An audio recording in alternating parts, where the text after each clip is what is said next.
In this story, we'll have a look at our MC who started an entire war and casually wiped out an entire kingdom. After achieving all of his goals, he had nothing else to live for, so he peaced out.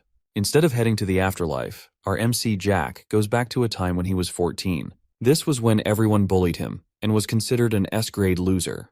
Now, with years of experience from his past life, he's determined to change the course of his past and get his revenge on those who wronged him. What things are going to be different in this second run of life? Let's find out as we have a look at the moment that started it all. It's a full moon night, and according to our protagonist, turning 34 years old will make you look back on life. He takes a look at the hellish battlefield he's in and wonders what he did wrong with his life. After fighting in some battle, the dude now moves ahead, injured and limping. He wishes to have owned some budget Excalibur or something so he could have stopped his sister from being sent to the Empire. He takes a seat since he's tired, and considers that maybe he wouldn't have become the monster he currently is. But if he didn't do that, who knows if he would have met his master. She's the person who he spent his best moments in life with, and taught him so much when he was a level 1 noob. So he believes he should have been a better student if he knew he would end up going on a killing spree. And of course, the whole scenario wasn't what he wanted.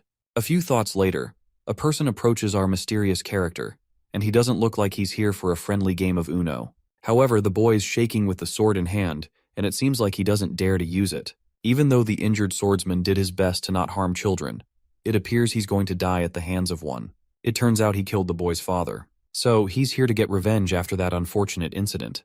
The boy, still with his sword trembling in hand, calls our protagonist a monster. However, that word doesn't bother him anymore. He was curious about what the young hero had to say, but calling him a monster is too basic at this point.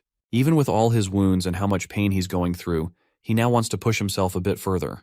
After all the crimes and grave acts he has committed, like ending an entire empire like he's the Doomslayer, our guy is obviously pissed about the basic level insult the kid just called him. Now the boy is even more terrified, but it does remind the mystery person of his early days. He then asks the kid for his name, and the boy introduces himself as Jack Stewart.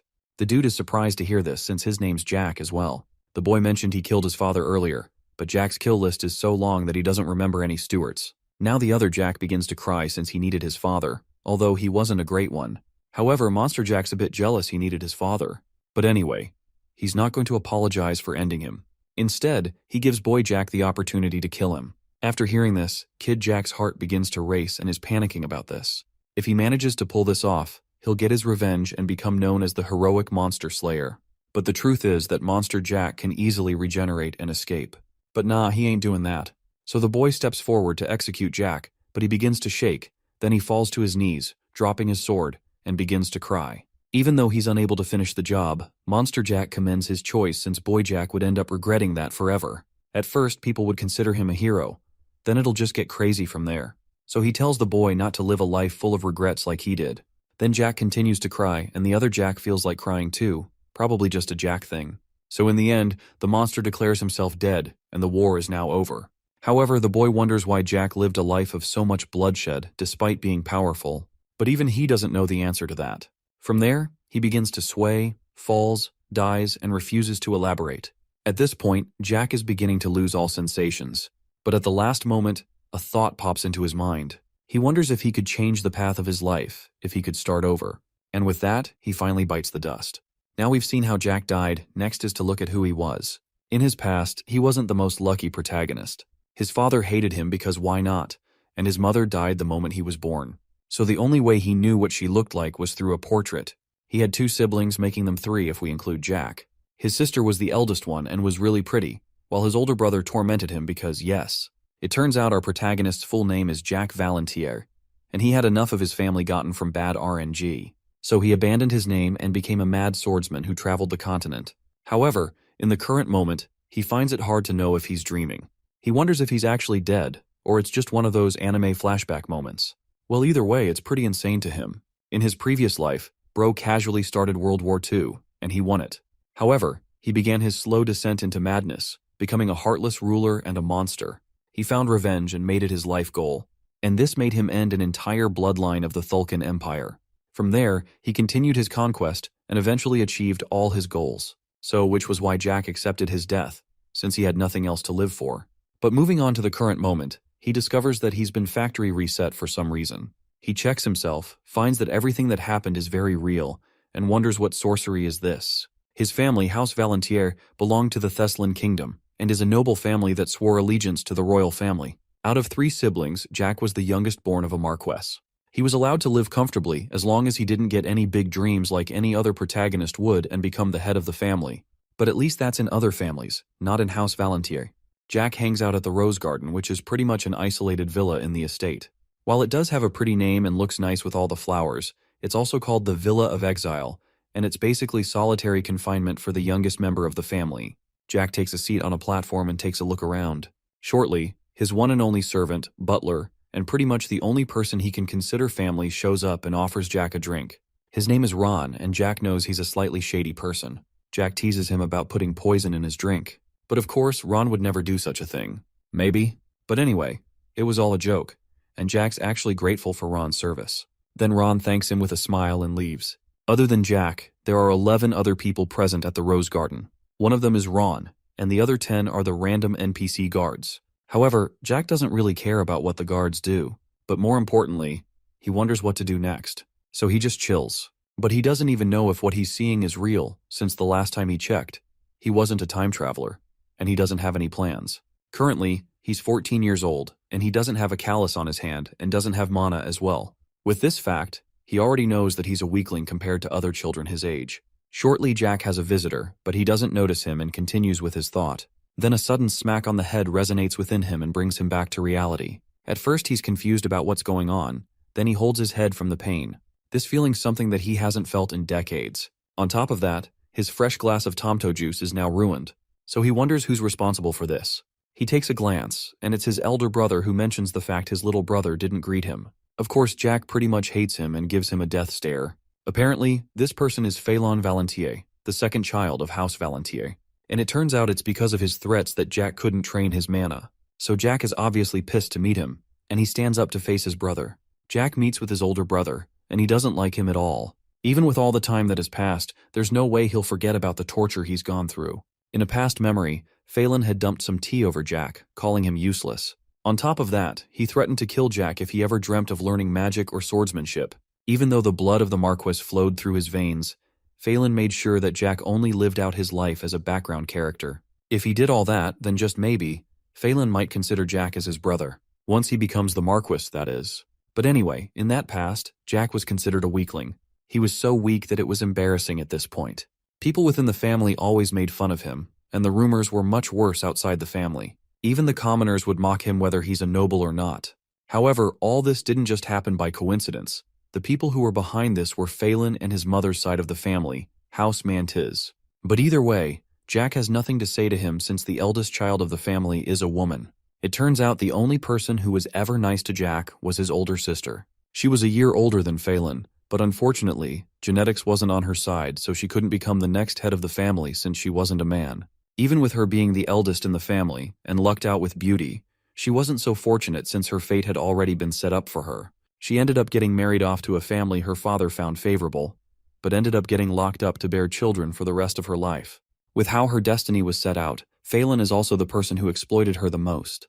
He would talk about her with the Duke's son and the royal family in not very family-friendly ways. With all those in mind, Jack glares at his brother and figures he'd be better off dead. Of course, Phelan doesn't like Jack's look, so he tries to punch him. But Jack defends himself by grabbing his hand. As you would expect, Phelan is shocked by this, and even the guards are surprised as well. Phelan is outraged by this action, but before he can complete his statement, Jack karate tosses him into some furniture. Phelan is surprised by this while Jack dusts himself off. Of course, Phelan doesn't like this at all. He begins to use his mana and wants to draw his sword against an unarmed 14-year-old child. The guards around the villa notice he's about to use mana and consider stopping him. However, they forget about it since Phelan won't be happy about that. Jack notices that the guards aren't trying to stop Phelan and scoffs. He finds the situation a bit funny, and then Ron interferes with the fight, telling Phelan to stop. Ron tells him to get a hold of himself since the current place isn't suited to be recklessly spending mana, but Phelan doesn't care and punches him out of the way. Even with the fact Ron just got harmed, Jack isn't worried at all since Ron's a man of many secrets. After that, Phelan plans to have Jack and his servant killed for being disrespectful, but Jack taunts him saying that he talks too much. This comment makes him lose it as he draws his sword. At this time in Jack's life, he has never trained or even has any kind of mana. However, he's still confident that he'll bring the pain to his brother this time around. Phelan swings his sword, but Jack easily ducks and closes the distance between them. As a third circle user, Phelan's wrapping himself with mana and is using a fancy sword that's not equal to his actual sword skills. As Jack dashes towards Phelan, he wonders if he should just toss him. But in the end, he figures that his older brother needs more than just throwing around. Apparently, Phelan has covered his body with basic mana as a third circle user. Then Jack finally decides what action he'll take. He grabs Phelan's face and slams his head into a nearby pillar. Now his skull might be broken, Jack wants to repay his brother with a percentage of the humiliation he's gone through so far. That slam does a number on Phelan, then he falls to the ground and passes out. Now that has happened. Everyone in the villa watches this speechlessly. A guard reaches for his sword, but Jack stops him. He warns him with a cold stare to forget about that action. If not, he'll probably lose a kneecap. Somehow this threat works, and the knight backs off. So with that out of the way, Jack grabs Phelan's hair and drags him across the ground. He considers his brother heavy. Then he arrives at a pool of water and a new idea is formed. He dips Phelan's head into the pool of water. At first, there is no response, but after a while, he begins to struggle. Jack figures he was so startled that he never got a chance to use his mana. While Jack casually drowns his brother, he recalls that Phelan was also responsible for several other incidents within House Valentier. Just after Elizabeth was married off, Phelan poisoned his father. After that, he became the new Marquess and carried on with being a grade A scumbag. That ended up causing the bad ending of House Valentier. Since he never achieved anything, the family was no more. However, Jack could care less about the family or his father. The only reason he's mad at his brother is because Elizabeth's sacrifice turned out to be all for nothing. She was a bright and cheery lady who was also kind. But even with that, who could tell how she felt when she was being married off to the Empire? She knew what was in store for her, and left to the Empire for the sake of her family. Plus, the person she was getting married to was the fourth prince of the Empire, and he was the kind of guy who'd make a corrupt politician look like a saint. It turns out, on the day of Elizabeth's wedding, the dude let her know she's not even his lawful wife and tells her to play along with the wedding. And because Elizabeth cared for her family, she had to endure it. But what's happened has happened. He figures he might turn into the Hulk out of anger if he keeps thinking about it.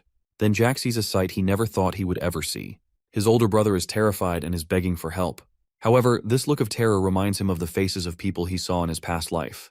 It's the one his victims made when they were scared of death. But anyway, Jack gives Phelan the chance to think about his past actions. However, he can't remember anything, and it's at this point he's realized the importance of family. Then Jack prepares the final punch, but Phelan begins to apologize and begs him to stop. But it's someone else's pleas that actually stops Jack from starting his kill list early. It's from his servant Ron, who tells him not to do that. Jack listens to him, but he still doesn't want to let Phelan go just like that. So he smashes his head against the side of the pool and lets him go. He then orders a guard to take whatever's left of Phelan away from him. Luckily, he isn't dead yet. As the guard goes to check on him, Jack dusts his hands for a job well done. Then he bumps into Ron as he passes by. Of course, he doesn't say anything about this. As you would expect, the news about Jack's behavior spread throughout the family like a wildfire, and everyone is not pleased with this. After the incident, a couple of servants rush the unconscious Phelan to tend to his wounds. It turns out he's Jack's stepbrother, and he has the support of his mother's side of the family, House Mantis. On top of that, he is on his way to becoming the head of House Valentier. However, as soon as his mother takes a look at the beaten-up future successor, she passes out just like her son. Normally, Phelan was meant to become the next head of House Valentier, but after Jack bashed his face up, he became bedridden and is now scared of water. And of course, the family was very much upset about this. After this incident, many rumors started going round as well. Phelan was considered a talented individual who became a third circle at the age of 17. But somehow, he lost a battle against his weak younger brother who was never trained in anyway. So the question is, what kind of power is Jack hiding? And why did he decide to reveal it at the moment? The next year, Phelan will become 18 years old and will be appointed the successor when that happens. Of course, the rumors keep going on. Some even suggest that Jack was jealous of this position. But all that remains to be seen is how Marquess Valentier will react to the situation. Speaking of that, he orders for Jack to be brought to him. Then there's Jack, who's having some cake. A few servants burst into the room to give Ron the update, and he's surprised to hear what's up. He then informs Jack that Marquess Valentier has ordered for him in the main building immediately. So Jack gets up from his seat and begins to head out. Ron offers to escort him, but Jack insists on going there on his own. With that, Ron wishes his master the best as he heads on his way. As he makes his way through the building, people begin to gossip about Jack. With all the death stares being sent his way, it has been a while since he's ever gotten this much attention. However, Jack doesn't care what a few randos think, and just wants to end the situation as soon as possible. He reaches out to open the door to Marquess Valentier's quarters, but the guards in front of the room stop him. Not a word is heard from any of them, and it almost seems like they're trying to mock Jack too. At this point, the whole thing seems ridiculous, so Jack tries to get their attention, but he receives the silent treatment. Then he kicks the knee of one of the guards, trying to get some kind of reply while others watch him. Now, the guard has a look that either screams constipated or just angry. Normal Jack would have been scared after seeing that, but he calmly tells the guard to get rid of that look or someone will have to clean him off the floor. The guard finally responds to Jack's threat, asking for what he said. But Jack kicks him again. This time, the guard clearly feels the impact and gets on the ground in pain. Jack informs him that Marquess Valentier has called for him and asks why he's being denied entry.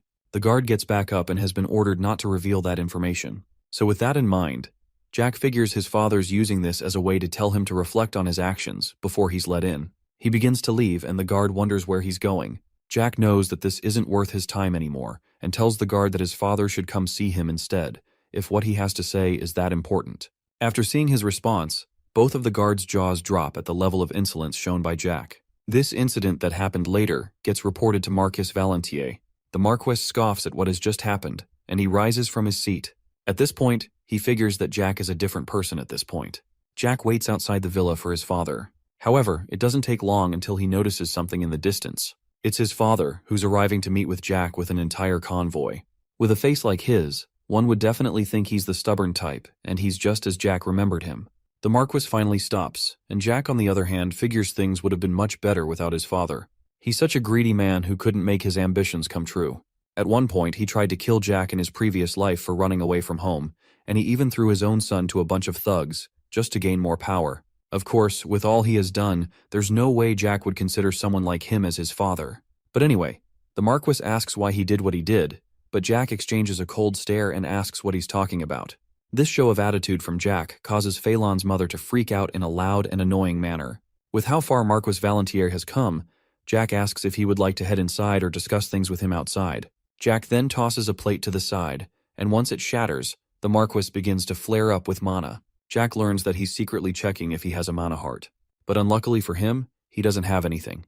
Marquess Valentier then asks if he's been working out recently, and wonders why he hid it until the current moment. Of course, no one will believe Jack if he says he's from the future, so he takes a sip of his drink and pretty much says he just wanted to. Again, Phelan's mom is angry at his smug response but calms down after the Marquess raises his hand. He on the other hand figures that Jack is useful after all, but this comment annoys him instead. With how his father put it, he wonders if he won't be considered his son if he's useless. This makes Marquess Valentier ask if Jack would like to be recognized as his son, but the ship for wanting fatherly love has sailed a long time ago. Everyone is shocked that Jack would turn down his father's offer. But still, the Marquess begins to leave without any further explanation.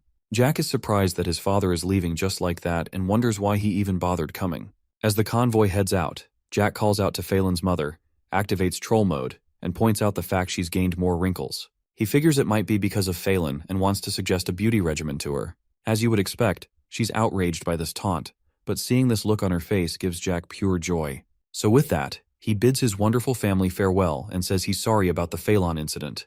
Later on, Ron informs Jack he's been placed in solitary confinement for 20 days. From there, he scolds Jack and wonders what on earth must have gone down in the main building.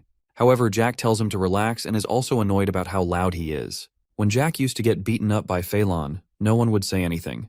But when Jack does it, he's now a criminal. Speaking of solitary confinement, Jack wonders what kind of punishment he'll be facing.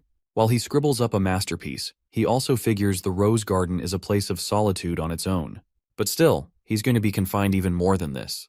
The academy Jack attends will resume in less than a month, and now he's getting this. The mention of this academy reminds Jack that he'll have to go to school again. Since he's 14, he'll have to attend the Royal Academy. It's a place where all the noble children of the Thessalan Kingdom go to learn, just like any regular school. It takes 4 years to graduate, and since Jack was newly admitted, he's currently in his first year. He's completed his first semester and is currently on summer vacation. What's more important is that his master from his previous life has close ties with the academy, and he's determined to reunite with her no matter what. While he becomes the next Picasso, Jack figures he must go to the academy and doesn't have any time to waste with the Marquess. Jack wonders how he managed to survive such mistreatment. Then he figures that there are 27 vacation days left. Since his confinement is 20 days and it takes 6 to get to the academy, he figures that his father wants him to head straight to school after punishment. However, it's still hard for him to understand how he returned to the past. After Jack finishes up his artwork, he asks his servant where he's to be confined. At first, Ron is hesitant to say, but after a bit of persuasion, he reveals that he'll be confined where the criminals of the domain are locked up. So in other words, prison. Jack gets gloomy after he hears this and is outraged by his father's decision. Normally, vacation for the noble children who attend the academy is more like an extension of school. For instance, before Phelan's skull was split open, he always attended social parties during the vacation to make connections with other nobles and also meet his vassals. Then there's Jack in prison, who never had opportunities like that. Plus, he had no interest in the Marquess title. With how his life went, it was almost like House Valentier never accepted him as a part of the family. It turns out Jack had left for prison way before the knights came for him. While he was being handcuffed, Ron cried as he was taken off to his cell. But Jack decided to hurry away before Ron would find another way to make him more embarrassed. Now back to the present moment. Jack is in his cell, and it's not as bad as he thought. It has all the basic stuff: a bed, a toilet, and 3 meals a day. But there's a catch, since this is a prison. The bed sheets look like they've been there ever since the time of dinosaurs, and the food looks like lunchly in its purest form. Jack finds the entire situation to be horrible, no matter how he thinks about it. It turns out that nobles who own a domain can punish the citizens by their own laws. So this pretty much means that the lord of a domain can live like a king. Even though Jack is still the son of Marquess Valentier, his own father abandoned him and even went so far as to put him in prison. Jack wonders how the family will cover up for their precious golden child. At first he figures that they might announce that he uses some sort of poison artifact or something, but that'll probably sound too basic. So he imagines another possibility. In this one, he learned dark magic out of greed. Then Phelan caught him and tried to set him straight. But instead of listening, he attacked his older brother using dark magic, which caused his head injury, and Phelan forgave him for this anyway. Jack is positive this is the kind of scenario the Marquess and Marchioness are brewing up, and the thought of this makes Jack want to jump off a cliff. This thought gets him all frustrated, and he plans to break out after a few days, since a prison cell isn't exactly the best place to have a vacation. He also wants to escape from such a loving household, but the only things holding him back are his older sister, Elizabeth, Ron, and his master. But more importantly, his current body is pretty weak at around 5'5" and 121 pounds. From his view, the world is pretty much a jungle that operates on survival of the fittest. According to him, the only reason he survived in his previous life was because he was strong, so he took everything he wanted. However, this time, he doesn't intend to go on the genocide route like a certain World War II individual I won't mention. But there are still some things he has to take care of. Right now, he needs time and power, and he can get both of those at the academy. He plans to recruit the talented individuals of the academy in the meantime, so he can secure the power he once had. Then he'll be able to protect the ones who he cares about: Ron, Elizabeth, and his master. So he has to do what must be done. Jack then creates a kind of spark with his hand that seems to be mana. In the world, mana users are divided into 10 ranks. The 1st to 3rd circle users are beginners. 4th to 6th are experts. 7th to 9th are high circle mana users. Then there's the final 10th circle users, who are called masters and considered superhumans at that point. Truth be told, Jack needed a place where people wouldn't watch him, and it apparently takes 2 hours to form 1 mana circle. Jack creates a ball of mana in his hand and figures it's because he started mana training at 17. He plays with it for a while until the sound of footsteps alerts him. He quickly makes the mana ball disappear since he can't let anyone discover his secret yet, and wonders who it could be. He pretends to be asleep and considers it could be the Marchioness who came to scream his ears off. But the footsteps are too light for it to be hers. This person stops in front of Jack's cell and calls out to him. He flinches once he hears this and springs out of bed since it's a voice he recognizes. It's the voice of someone whom he used to see in his dreams, and if it weren't for his memories, he probably wouldn't have seen her. It turns out his mystery visitor is his older sister, Elizabeth Valentier. He goes to meet her, and she on the other hand checks up on her younger brother. Of course, Jack is relieved to see her since she's still the kind and beautiful person he remembered her to be. Elizabeth checks on her little brother and calls him Jackie. This is a nickname he hasn't heard in decades. So he gets all teary-eyed and lets her sister know he's all right. She wonders why he resorted to dark magic since she could teach him magic whenever he wanted. She sympathizes with her brother, but Jack is lost in the moment. Elizabeth then brings him back to Earth. With how he was absent-minded, she wonders if her brother is okay. He wipes his face, and he is, but he's just glad he's actually seeing his sister and isn't dreaming about it. This makes Elizabeth a bit worried.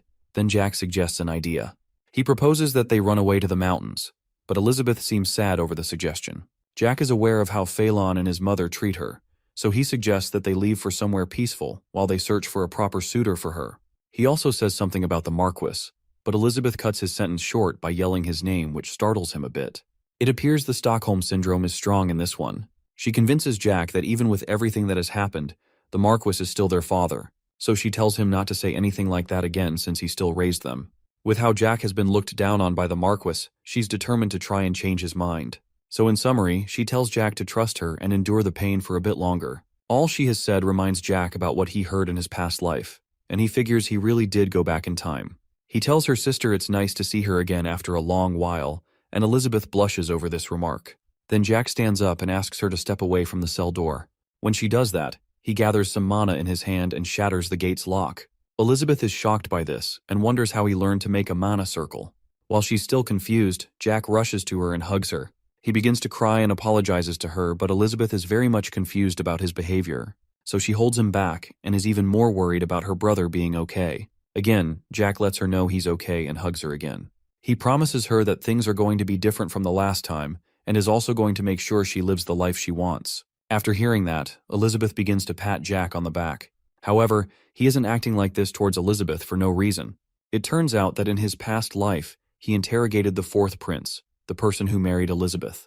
After finding out the prince did some actions to her that probably could make Jack the Ripper sound like a lullaby, this began his slow descent into madness. He's the only person who knows what horrible things that will happen to her. Of course, there was no way Jack could forgive him after what he did. So this explains why he wiped out the entire Thulkan imperial family, starting with the prince. It's now backstory time. In Jack's past life, he ran away from home at 17, and 10 years later, the Theslan kingdom and House Valantier were destroyed. The Thulkan Empire took over all of the western continent. However, there were still a few survivors of House Valantier. Elizabeth was shocked to learn her family was imprisoned, so she got on her knees and begged the fourth prince to spare them. Unfortunately, she wasn't the prince's lawful wife, so he shoved her away and ignored her request. However, Elizabeth never gave up. She even begged under the rain for 4 whole days, and in the end, the emperor and fourth prince took pity on her and agreed to her request. At least that was the happy version that was told throughout the continent. Jack had discovered the real truth. Later on, Elizabeth went to thank the prince for this kind action, but it turns out it wasn't so kind after all. Even though he spared her family, he lets her know he can easily destroy them and uses this to blackmail her into doing whatever he wants. From there, let's just say she belonged to the streets. Not only was she the fourth prince's plaything, but to the emperor and third prince as well. As a result, the actual lawful wives had to do something about it. After a while, the fourth prince abandoned Elizabeth, and then the lawful wives locked her up in a villa, leaving her to her own demise. Around this time, House Valantier had fallen, and by the time Jack heard this story, he was already a powerful person. So he went full-on Itachi mode on the Thulkan Empire and eliminated anything and everything related to them. He didn't just stop there, he also destroyed all the families that were related to the Thulkan imperial family in any way, shape, or form. And the Thulkan Empire was completely wiped from history. However, now that he looks back at that story, it sounds too horrible for a future. As Elizabeth tells her younger brother to look after his health, Jack is determined to change the course of things from his previous life. Later on, Elizabeth heads back and she knows that Jack is a different person. Now, he's not the boy who used to run away and hide, and she figures it's probably better like this. But anyway, she finds it hard to believe that Jack used dark magic. She's a 6th circle mage, and she couldn't sense any traces of it on him. Plus, she's sure her father, who's a 7th circle mage, would have known. So she figures that the whole story must have been the Marchioness's doing. Anyway, she goes to meet with her father and asks for Jack to be released from his cell. She's convinced Jack never learned dark magic, and is sure her sweet little brother would never learn such an evil thing from myths and legends. However, she believes her father would find it troublesome to tell the world the truth. After a brief silence, she informs the Marquis that Jack has no interest in becoming the successor, but he just tells her to go on. She pauses and then figures that's a warning from her father. After hearing her guess, Marquess Valantier confirms she's correct. As the bright child she is, she realized her fate and could tell she's just a tool used to boost the family's reputation. And what she just experienced was a warning that something will happen to Jack if she deviated from her set path. Since Jack doesn't fit in with the family, the Marquis has a plan for when Jack comes of age. He plans to hide his identity and send him off to live a normal life somewhere else, then break the news to everyone that he died. Elizabeth is shocked when she learns this, and until then, she has to play her role. However, the one thing that's strange to the Marquess is the fact Jack took down Phelan without a circle. Elizabeth is shocked to hear this, and then wonders what she saw when Jack broke the prison lock. But anyway, all that has already happened, and Marquess Valantier agrees to let him out of jail. With that, Elizabeth bows and thanks her father, then she leaves. When she shuts the door to the room, she recalls what Jack said about running away. She then begins to cry since she believes it's impossible to run away from a fate that has been decided for her. It's a brand new day, and life is going as usual for Jack, who's in prison. He believes to have dreamed of his past life and figures it's probably because he's not used to jail. But either way, it wasn't a good one. Shortly, a guard arrives and informs Jack that he's free to go in a rude manner. Jack gets triggered by this, but he decides to remain calm. He thanks the guard for bringing his clothes and shoes, but the knight refuses to let go when Jack tries to take them. Even though he's always treated like trash, he still finds it absurd that some no-name NPC side character also wants to do the same. The guard refuses to give Jack his shoes and tells him that he's getting on his nerves. Now this is where Jack loses it. He faces up to the guard, while the knight begins to regret all his life decisions. Now the time for talking is over, and Jack charges up his fist and attacks the knight. And who knows if he made it out of that one. Eventually, Jack arrives at the rose garden. Then Ron calls out to him. Now that Jack has been released, he's worried if his master is fine, but Jack is okay. Then Ron spots a bloodstain on his clothes and wonders what has gone down in the cell. But Jack assures him that it's not his blood. But anyway, Jack notices the new faces around the villa. There are 10 new foot soldiers, and a page from the Iron Blood Order was brought in. Jack observes that one dude who looks like he's been grinding for loot and experience points, and figures he's the page of the Iron Blood Order. However, Jack pities him since babysitting wasn't what he had in mind when he became a knight. But then, a guard comes over to report what happened in the cell to that knight. After hearing that, he heads over to Jack and asks for his story on what happened. The fact he's polite is enough to shock Jack. However, the knight is a bit nervous, but he mentions the fact that the victim guard had lost a finger and an eye when Jack was done with him. Ron doesn't believe him, but the knight figures that he has the right to inquire. Then Jack switches into villain mode to respond, leaving the knight shocked to hear his reply. From his movement, mana sensitivity, and position of his feet, Jack can easily tell he's a fourth circle. It turns out this person is from House Mantis, the same one as Phelan's mother, so he switches up for him. The page finds his response to be too harsh for no reason. Even Ron steps in to make Jack cool it. But anyway, with an annoyed expression, Jack states that the page's job is to watch over him and tells him to sort out things outside of that on his own. So he has to watch over Jack, and even if Jack ends up causing trouble, he believes that the page should be begging him to stop. And with that, the knight apologizes. Now that's settled, Jack begins to leave and tells the page to sort out the issue of the guard on his own.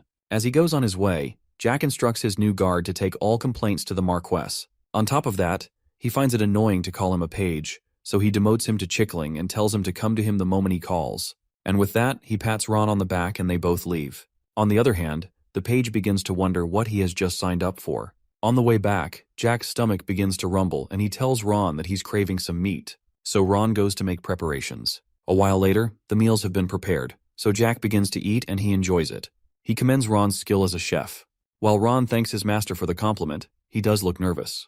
Jack prompts him to say anything he has left to say, but Ron says it's nothing. So from there, Jack offers some food to Ron and asks him to join the meal. Jack asks Ron to join him for a bite. After some hesitation, he declines since he believes he's not worthy enough to eat with his lord. However, Jack insists and adds that he has something to tell him as well. So Ron finally agrees. Jack wonders how Elizabeth's been doing, and Ron replies that she's all right. Then Jack presumes that Ron is aware of Elizabeth's current problem, and the mention of this startles Ron a bit. He says he's not sure what he's talking about, while Jack takes a fork of spaghetti. After that, he comments on Ron's talent as a chef again. The main reason Jack has been able to eat food safely in the past was thanks to Ron. He always made sure that none of the cooking ingredients were ever poisoned. Ron is surprised Jack knows about this, but that's not all he's hiding. Jack also reveals he's a ninth circle magician at the moment, and this accurate guess leaves Ron speechless. He's also been around ever since Jack's mother has been alive. Even though Jack has never seen his mother, he's sure she was a nice person after hearing how his older sister takes after her. And not only that, Ron has also been protecting her from the shadows. The fact a ninth circle magician is a servant sounds ridiculous, but it's actually true. When Jack ran away from home in his past life, Ron escorted him, and they had to escape from pursuers the Marquess had hired to kill Jack. It turns out the people chasing them were a part of the Iron Blood Order, the same one as Mr. Chickling from earlier.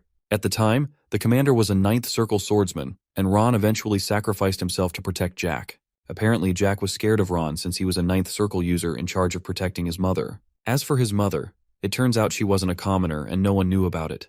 Not even the Marquess or Ron. But either way, Jack decides to forget about it because what's more important is who Ron is currently. Ron finally speaks and wonders what his master wants. So Jack explains that he wants him to protect Elizabeth since he's one of the few people he trusts. However, Ron believes she's capable of handling herself since she became a sixth circle at 18 years old. But the problem is that she's too kind and will easily sacrifice herself. Sacrificing for the family is the one thing Jack doesn't want her to do. Jack will be leaving for the academy on the next day and doesn't plan to come back unless it's an emergency, so he tells Ron to guard her for the next 4 years, and after that, he should live his life according to how he wishes. Ron wonders why 4 years, but Jack responds by that time he'll be strong enough to protect Elizabeth by himself. Just as he's about to reveal who he's protecting her from, there's a knock on the door. Even Jack is annoyed by this cliffhanger, but he tells the person to come in. The door opens and the person comes in. It's the page from the Iron Blood Order, and he came to report what happened to the guard. The injured guard was sent to a medic, and as for what happened, we get a beautifully made-up story of how the guard cut his finger in training, lost control of his sword, and poked his eye with it. So Jack ran away after seeing that. After hearing this is going to be the recorded story, Jack commends the knight and teases him as the dog that he's been demoted to. Then Jack calls for his chickling, but the knight's annoyed at this point. He reveals his name as James Canta. Either way, Jack asks James to fetch him a real sword and a wooden one. However, James refuses to comply with this errand. Jack figures that the knight before him has quite the ego, and grants him a once-in-a-lifetime opportunity. Since he can tell James doesn't like him, Jack grants him the chance to beat him up, and Ron is shocked by this. Then Jack shows James his hand and gives him the chance to guess how many times he's grabbed a sword. With this conversation, James believes that Jack wants him to be his swordsmanship instructor. However, Jack laughs at his theory and asks him to bring the swords. Now that a fight has been arranged, Ron wonders if Jack will be alright. He reminds Jack that James is at the 4th circle and wonders if he'll be able to fight him. Then Jack decides to make a bet with Ron to see if he can beat James, while James searches for a sword. Ron thinks about this for a while. Then he suggests making a bet on the number of times Jack will get hit. Jack agrees with his idea and asks how much Ron will be betting. However, Ron gives a reminder that James is on a much different level. You wouldn't blame him for saying that since it's difficult to trust a 14-year-old who hasn't trained in any way. Anyway, Jack sets the difficulty on extreme and says that Ron will win if he gets hit once. Then he adds that the loser has to grant the winner's wish. However, Ron doesn't seem to buy this idea. Since he's a servant, he informs Jack that he should let him know if there's something he wants him to do. Jack tells him that he's one of the 2 people he trusts in the household. Additionally, he only makes requests to those he trusts. So with that said, Ron has no choice but to agree with the bet. Shortly, James returns and he kneels before Jack. He apologizes for the issue that happened between them earlier, offers to spar with Jack, and asks him to reconsider what he said earlier. It turns out there are several people who disrespect Jack. However, indirect mockery and direct contact are 2 different stories. It appears James is scared of what's going to happen, which is why he's talking like that. So, Jack suggests that they go to a private training room, and suggests that James is scared, which gets him triggered. He denies being afraid, so Jack asks if James will be the winner of the duel. But he remains quiet, confirming Jack's thoughts from earlier. Then Jack asks Ron for a place where they can spar in private, and he knows of a place like that. He leads them to a training facility in the manor's basement, and Jack is surprised a place like that existed. He wonders if Ron trains at the place, but it was actually Jack's mother, Lady Noah, who ordered the place to be built for her children, and Jack never knew of it since exercising wasn't his thing. Jack looks around and finds that the place is spotless, even with how he never visited it.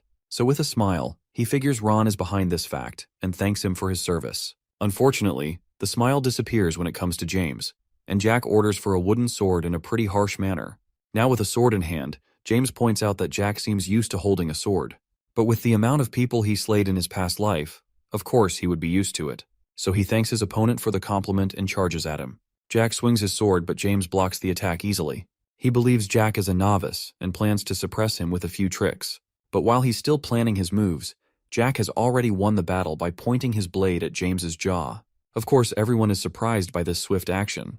At this point, James is lucky this wasn't an encounter in Jack's past life. However, what's confusing to him is how Jack, a person who should be wielding a sword for the first time, found an opening to win. Ron is confused about what just happened. He is sure that James blocked Jack's attack easily. What he expected to happen is that James would push Jack's sword lightly, which would be too much force for Jack to handle, and the fight would be over. However, Jack's moves are accurate and perfect, and he's convinced that James could have been killed if they were using real swords. Ron wonders what happened to Jack since he's never even held a sword before. He figures that his young master might just be a genius, but even a genius can't be so efficient with a sword on the first try. On the other hand, Jack wonders how old Chicken Man is, and it turns out he's 23. In addition, James started mana training at 18, which means it took him 5 years to become a 4th circle. With that fact, Jack figures he's pretty talented even with how late he started training. Jack analyzes that he has enough potential to become an 8 circle, and a commander on top of that. Then Jack drops his wooden sword and has now switched from survival to hardcore mode. He picks up a real sword and thinks about how James, despite his talent, was assigned to babysitting. When Jack picks up the sword, James warns him that he'll get hurt, but Jack laughs at this. He has now gone villain mode and points out the fact James seems to think the earlier victory was by luck. James goes on full guard and seems to be a bit annoyed. Then Jack taunts him, which makes James angry. He loses it and charges in for an attack. Jack sees how easy it is to get him riled up, which is why he'll always be a page. The two of them clash swords, but Jack disarms James, making him the winner once again. James is shocked by this and wonders how he made that move. Jack explains that he simply changed directions when their swords clashed, which is called an advanced technique. At this point, who's even the instructor here? Of course, James is furious, so he goes to get a real sword as well. While he does that, Jack reminds Ron of the bet they made, and his wish is the same as earlier, to protect Elizabeth. So with that, Ron agrees with it. James believes that the next battle will be different, but Jack calls cap. The only different thing is that the two of them can use mana now. With that, Jack leaps into the air to attack. James blocks the attack, but he isn't strong enough. So the sword leaves his hand again, and the force drives him to the ground. From there, Jack stomps his chest, and man lost 3 battles in seconds. He wonders if Jack is actually a 3rd circle, since there's no way for a 1st circle to be so strong. Jack figures that his confusion is understandable since a 1st circle beating a 4th doesn't add up. But what he did was he focused all his mana on one part of his body to increase its ability, rather than all over. Out of nowhere, Jack wonders if James really wants to become a knight. James, on the other hand, is confused by his question and asks what else he can do, if not that. So Jack gives him the offer of becoming his loyal hound that takes orders from him rather than becoming a knight. After Jack's proposal, James wonders what he can get out of it. Jack believes that he should be asking about the kind of tasks he'll be getting, but either way, he reveals that James will gain power and authority if he works for him. And for the tasks, he'll have to protect Jack and also become an assassin. Of course, this fact shocks James, and he wonders who he'll have to assassinate. This person is most likely Phelan, who's still traumatized and in bed. So he gives James a day to decide, and for the sake of himself, he has to make the right decision. A time skip later, while Ron gives Jack a massage, he suggests that his master is being a bit too reckless by trusting James. But obviously, there's nothing that'll make Jack trust him. He already knows that James is on the way to report everything to the Marchioness. Since Jack is leaving the next day, Ron believes she might use that as a chance to kill Jack. However, Jack knows that's not possible. Even though she's still searching for revenge after making Phelan terrified of water, she can't make any moves since the Marquess is still alive. Besides, she needs Jack to force Elizabeth to do what she wants, so he's confident she won't kill him. On top of all that, Jack's move to the academy has already been planned, so the worst she can probably do is break an arm or leg. But more importantly, no one ever managed to kill Jack. Even some powerful figures like a Harpy Lord, an Orc Lord, and a Dragon Lord failed to accomplish this. Then what good can some random noble Karen do? In the end, Jack thanks his servant for the massage. He was aching all over since he doesn't exercise regularly. As he stands up, he tells Ron not to worry and says he won't die unless he wants to. After hearing his statement, Ron wonders if Jack has an idea of how he'll die, and out of all the things, he does. He also tells Ron that he can't accompany him normally. So, if he's curious about what will happen, Ron will have to follow him secretly. After that, there's another thing Jack has to say. He informs Ron that he'll be creating his 2nd circle, so Jack instructs him not to let anyone into his room. Ron is surprised after hearing this because it's apparently a difficult task, but Jack wonders what the fuss is all about since it's child's play for him. So with that, Ron agrees with his request. Meanwhile, James is still pretty salty after losing to a 1st circle. He believes Jack is a 3rd circle, and is a gifted child on top of that. However, one thing he found absurd was Jack's offer to become his hound. Jack neither has the support of other families nor loyal vassals, and is pretty much a nobody. He pauses for a while, and he begins to have Vietnam War flashbacks of Jack. Then he decides to break the news to the Marchioness concerning that conversation and Jack's combat talent. Now he sees this as a way to get a secure ride to the top. While Jack may be a genius, James knows that he won't be able to overthrow his family unless the plot armor works for him. In a different location, the Marchioness and Elizabeth have a chat, obviously not a friendly one. She considers Elizabeth to be subhuman as long as the fact her mother was a commoner stands. Other than Elizabeth's looks, the Marchioness holds her to zero regard. After that, the Marchioness offers her a drink, and Elizabeth doesn't seem to be in a position to decline. Elizabeth rejects the offer because she doesn't believe she can drink before the Marchioness. So with that, the Marchioness downs her glass of wine. She then reveals that the first son of House Marion and the second son of House Assemble both seem interested in Elizabeth. However, the Marchioness doesn't find them good enough, so she'll still search for other candidates. She asks if Elizabeth has anyone in mind, and she says no. It's a good thing she did, because that would have been the end of that character. Now the next topic is Jack, who appears to be causing trouble. It turns out the news of him trying to recruit James got to the Marchioness, but little did Jack know that he's already sold out to Phelan. She finds this funny and begins to laugh in a loud manner. However, Elizabeth believes it's because of her father and stepmother that he made such a move, but she can't say that. If she does, her stepmom might end up doing things to harm Jack. Anyway, the Marchioness is about to leave and will keep searching for suitors for Elizabeth. But before she goes, she heads over to Elizabeth, who is terrified at this point. Then she makes it clear that if she falls in love with anyone, there will be trouble. So the poor girl has no other choice but to comply. With that said, Elizabeth now has to go for supper with the family. In the dining hall, the table has been set with food, so the family have their meal in a silent and gloomy environment. However, the doors burst open, shaking up the mood a bit. It's Jack who comes in like a ray of sunshine into the hall. Of course, some people are surprised, and others are disappointed. But Jack wants to join in for dinner since he is a part of the Valentier family after all. Apparently, there are 2 ways to use mana. The first way is to circulate mana through the body to make the user faster, stronger, smarter, and all that.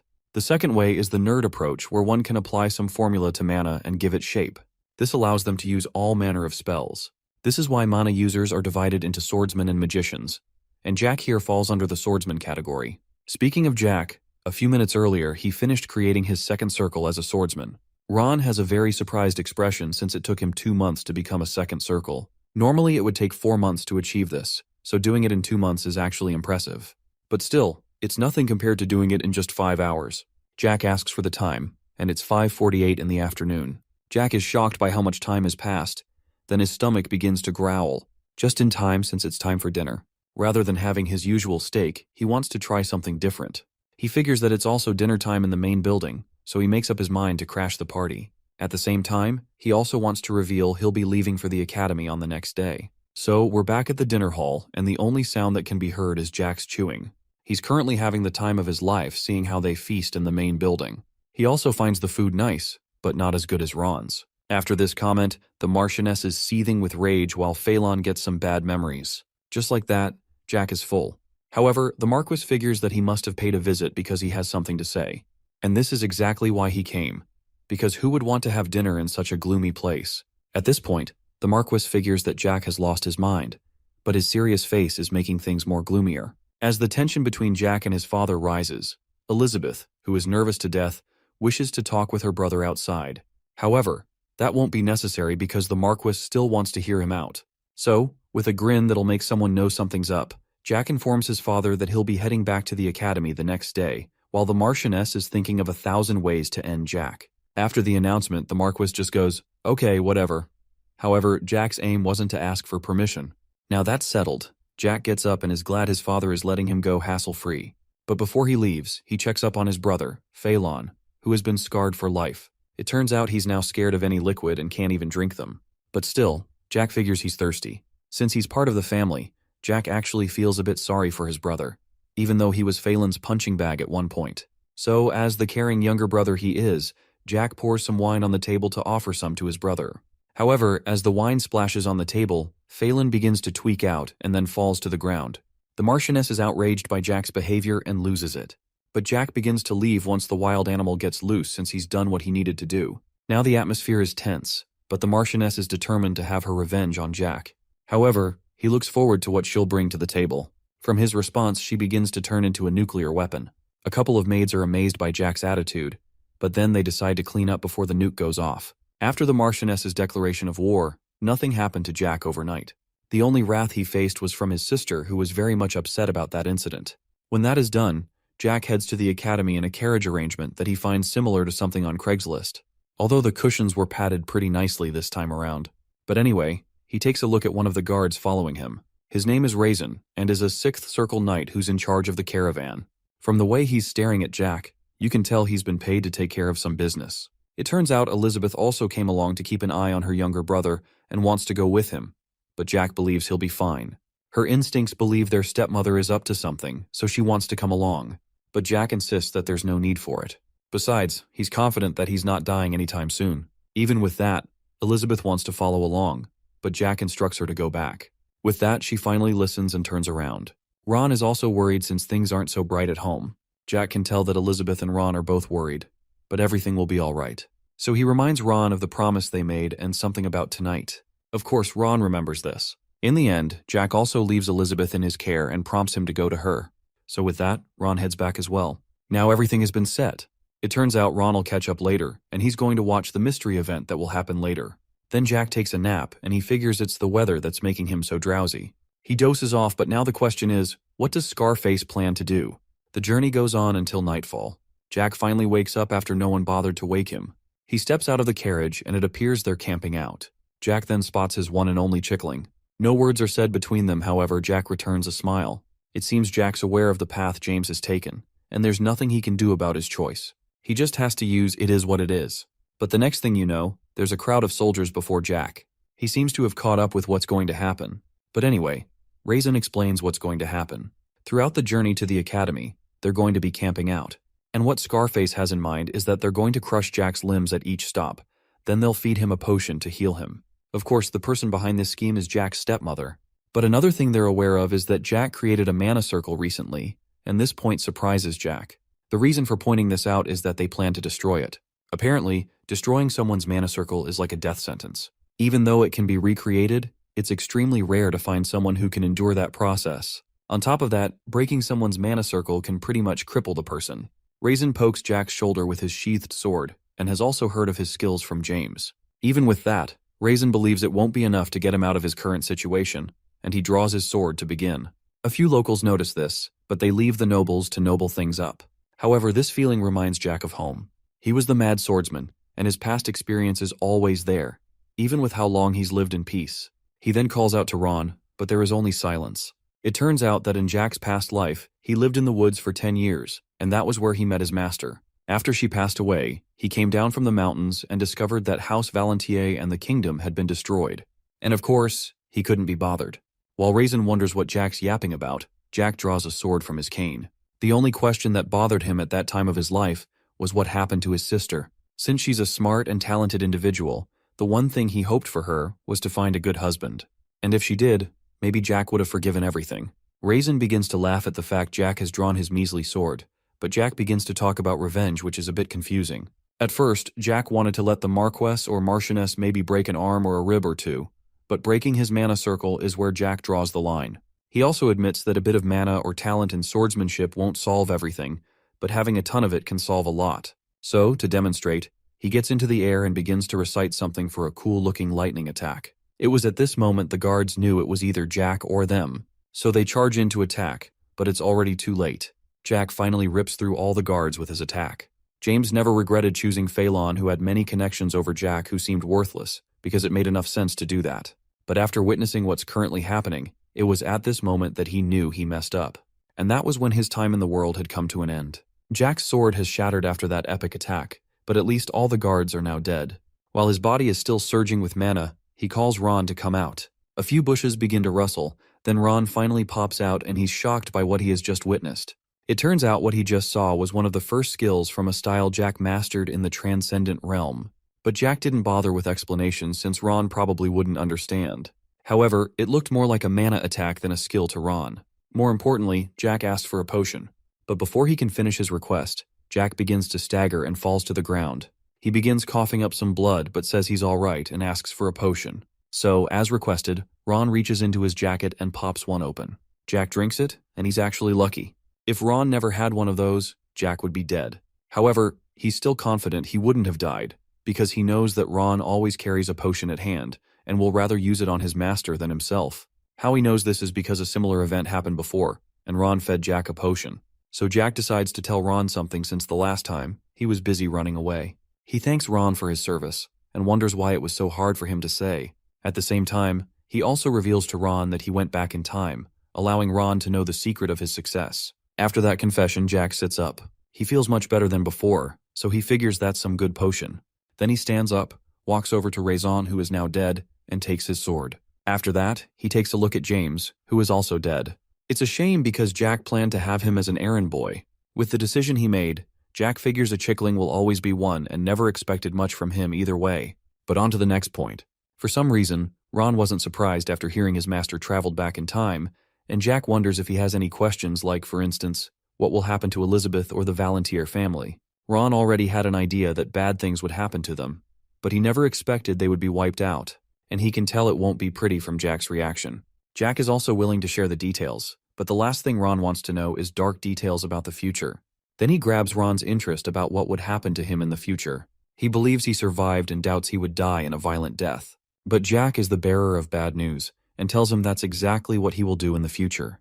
And of course, he's depressed to hear that. So after the discussion, Jack decides to head to the carriage and get some sleep. Meanwhile, Ron investigates the dead guards, starting with shutting the eyes and mouth of one surprised guard's face. He then discovers that all the 25 corpses had their chests pierced, but they weren't stabbed by a sword. So he can't help but wonder how Jack pulled this off. But more importantly, Ron is worried about the kind of future Jack experienced, and if he'll be alright. A while later, Ron goes to wake Jack up. He springs up, and Ron still wonders if he's alright. Even though Jack took the potion, everything is not okay. After hearing that, Ron reveals that he gathered 5 high-quality potions, 63 gold, and 40 shillings from the knights. It's not a surprise they'd have good loot like that since they were supported by House Mantes. However, Jack figures that drinking the health potions won't make him feel any better. Instead, he hands 3 potions to Ron as a repayment for earlier. Ron accepts them and his investment has just paid off. After that, Jack steps out of the carriage. As for what will happen to the corpses, Jack plans to leave them and whatever happens will happen. Ron figures that Jack will become a suspect since he's the only one missing. And as for who will suspect, it's the Marquis. But Jack could care less even if he did since his father can't threaten him, and he places the loot in his luggage. Ron believes the Marquis might summon Jack, but Jack says bet. This time, Ron refuses to make another gamble since he might lose again. However, he kneels before Jack and is confident he has a plan. Speaking of plans, no one currently knows where Ron is since he cast an illusion in the main building. This illusion is a deception spell ninth circles can use to create a copy of themselves.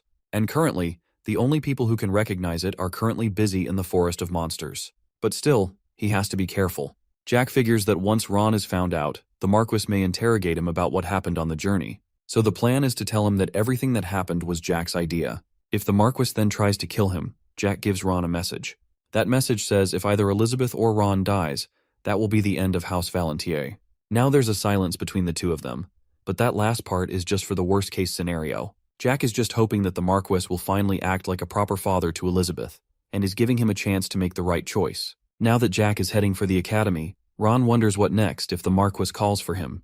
But fortunately for him, there's a rule at the academy that won't allow anyone to return home unless it concerns the death of a family member or the family head. So with that in mind, Ron decides to head back, although he's a bit disappointed because he wants to accompany Jack. While that would be great, it's not the best move. So Jack pats his shoulder and tells him to be careful of monsters on the way back. This will probably be the last time they'll meet until 4 years are up, so he asks Ron to take care of Elizabeth. After Ron leaves, Jack plans out his journey to the academy. Since it'll take 4 days to travel by road, he wonders how long it might take if he travels through the forest. He then observes that the forest area isn't so rough, so he concludes there's a village nearby. With that, he prepares a horse and struggles to get on it. Of course, one of the challenges of being a midget. Once he gets on, he makes his way through the peaceful scenery that is way more calm than what happened earlier. Plus, he doesn't want to head straight to the academy. What's currently on his mind is searching for his master, Valentine Milrose. It turns out she was the one who made him the person he currently is and gave him the strength to get revenge. She was also the strongest dark magician at one point, and her name was the new definition of fear to everyone. So Jack heads on his way while his heart is racing, and he wonders about it since it's been a while since he experienced that. Eventually, Jack arrives at the town of Arbeloa, the domain of Viscount Arbeloa, who's a vassal of House Assemble. He then arrives at an inn and also spots a few children. From their joyful expressions, he believes that he's found a nice village. Jack then steps into the inn, and it's also a cheerful place. He's then welcomed by a random dog, and from there, he finds a place to sit. Shortly, the innkeeper welcomes him and asks for what he would like. From how jacked she looks and the scars on her face, one would think she's a mercenary. But anyway, Jack pays for a light meal, a drink, and also asks for his sword to be retrieved from where his horse is. But it turns out Jack overpaid for his services, because the lady is fine with just 1 shilling. She offers to bring him some food with a bonus, then Jack chooses milk as a drink since he's obviously underage. However, it seems the lady's cheery attitude is bothering him a bit. Now Jack's order has been made, she heads off to get them. Jack figures that the place is lively, probably because it's a peaceful town to live in. Anyone can tell he's an outsider, but surprisingly, the lady didn't try to cheat him. Although this time of peace was before the war broke out. Shortly, Jack overhears a discussion. It's about a large-scale operation that involves wiping out monsters completely. While the reason for this is unknown, the Thulkan Empire isn't doing anything about it. Plus, this cleanup is a heavy investment involving 20,000 mana users. At the current moment, most of the Ironblood Order, the elite troops of House Valentier, have been assigned to the Forest of Monsters. It turns out the king of the Thessalon Kingdom drafted a large number of soldiers from each family and made them go for the monsters in the forest. This forest is at the base of a mountain called the Grand Range, and it's a place full of orcs, goblins, elves, and all other kinds of fantasy creatures. Apparently they use various remains of these monsters for armor, potions, and all other kinds of things, including things for beauty and even turning elves into pets. Of course, taking over a neutral area that isn't under threat is just people being greedy. However, Jack is aware that this subjugation is guaranteed to fail. It turns out the Ironblood Order lost a third of their knights after this failed expedition, and was a complete failure. As a result of this, the king lost the support of both the people and the aristocrats. Jack recalls that this canon event made the kingdom to start dividing. Then a civil war breaks out. Before Jack can finish his train of thought, someone slams his cup on the table. He seems to be on the right path of how incompetent the king is. He continues his rant, but another man stops him from saying anything more because the price for speaking against the king is death. It appears our random guy had rank a bit too much, which led to his outburst. Jack commends the dude's courage for speaking against the king, since that's a one-way ticket to losing your head. Then a conversation piques his interest. It's about the youngest son of the Marquis, aka himself. The rumors of him using dark magic has also spread to this village as well, along with him being sent to jail. While Jack listens to this, they continue to laugh at and insult him. Then the innkeeper comes over with Jack's meal, wondering what he thinks is funny. He's confused by what she's talking about, then finds out he was smiling without knowing. The lady then takes a seat since she doesn't have much to do. Jack reveals what he overheard about the last son of the Marquis being an idiot, and he was just listening to it. Normally, most people draw conclusions based on rumors of things they haven't seen for themselves. But as for Our Lady, she prefers to see things firsthand. However, Jack informs her that those rumors can be true sometimes. After that, Jack takes a slice of pie. He tries it and thinks it's good, but not up to Ron level of good. However, based on the lady's opinion, seeing how handsome the youngest son of the Marquis is compared to the rumors, she doesn't believe these ones about Jack. After hearing that, Jack realizes something. From the lady's scars, muscular build, and regular customers who are mercenaries, he figures that she's the branch manager of an adventurers guild. She's shocked after hearing this, but it seems Jack is right. He didn't just make a lucky guess. Apparently, each village has its mercenaries who are looking for work. They undertake a variety of jobs ranging from fighting monsters all the way to finding lost cats.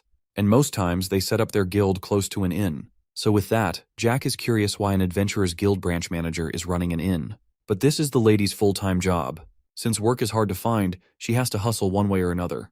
The inn is actually a lodging facility that is run by the adventurer's guild. So Jack commends the lady for thinking of this. In House Valentier, Jack is known as that one useless child.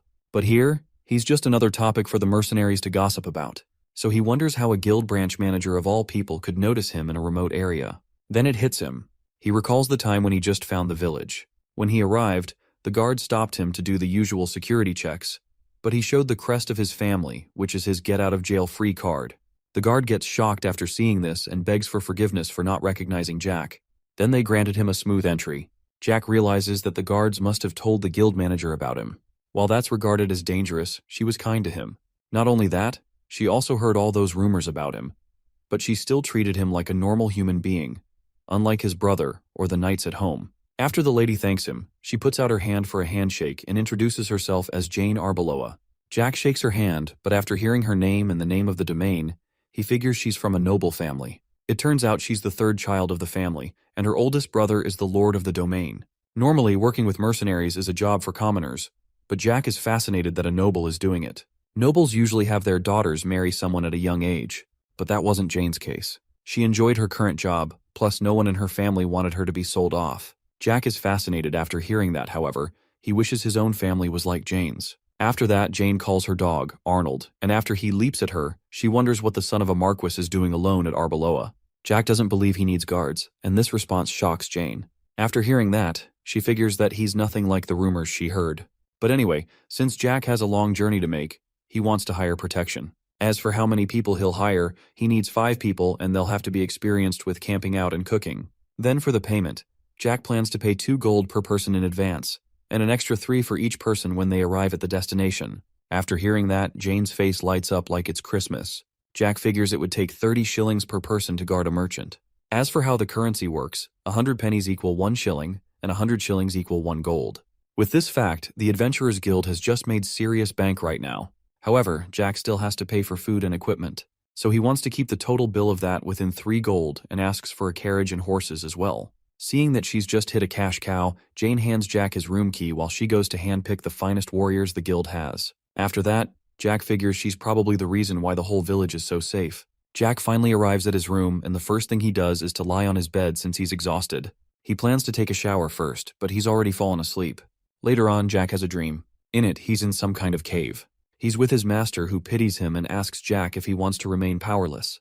And obviously, Jack is fed up with being weak. He wants to change this about himself. So with that response, Valentine puts her hands around Jack and finally decided to become Jack's master. After that, Jack suddenly wakes up with tears running down his face. It's a new day at Arbeloa and Jane bursts into Jack's room full of sunshine. Then there's Arnold the dog who leaps at him and begins to lick his face. After that wake-up call, Jack prepares for his journey. He heads downstairs, and Jane can tell he had a bit of a tough time sleeping. But anyway, she has prepared a high-quality carriage and gathered the top-level soldiers to accompany him.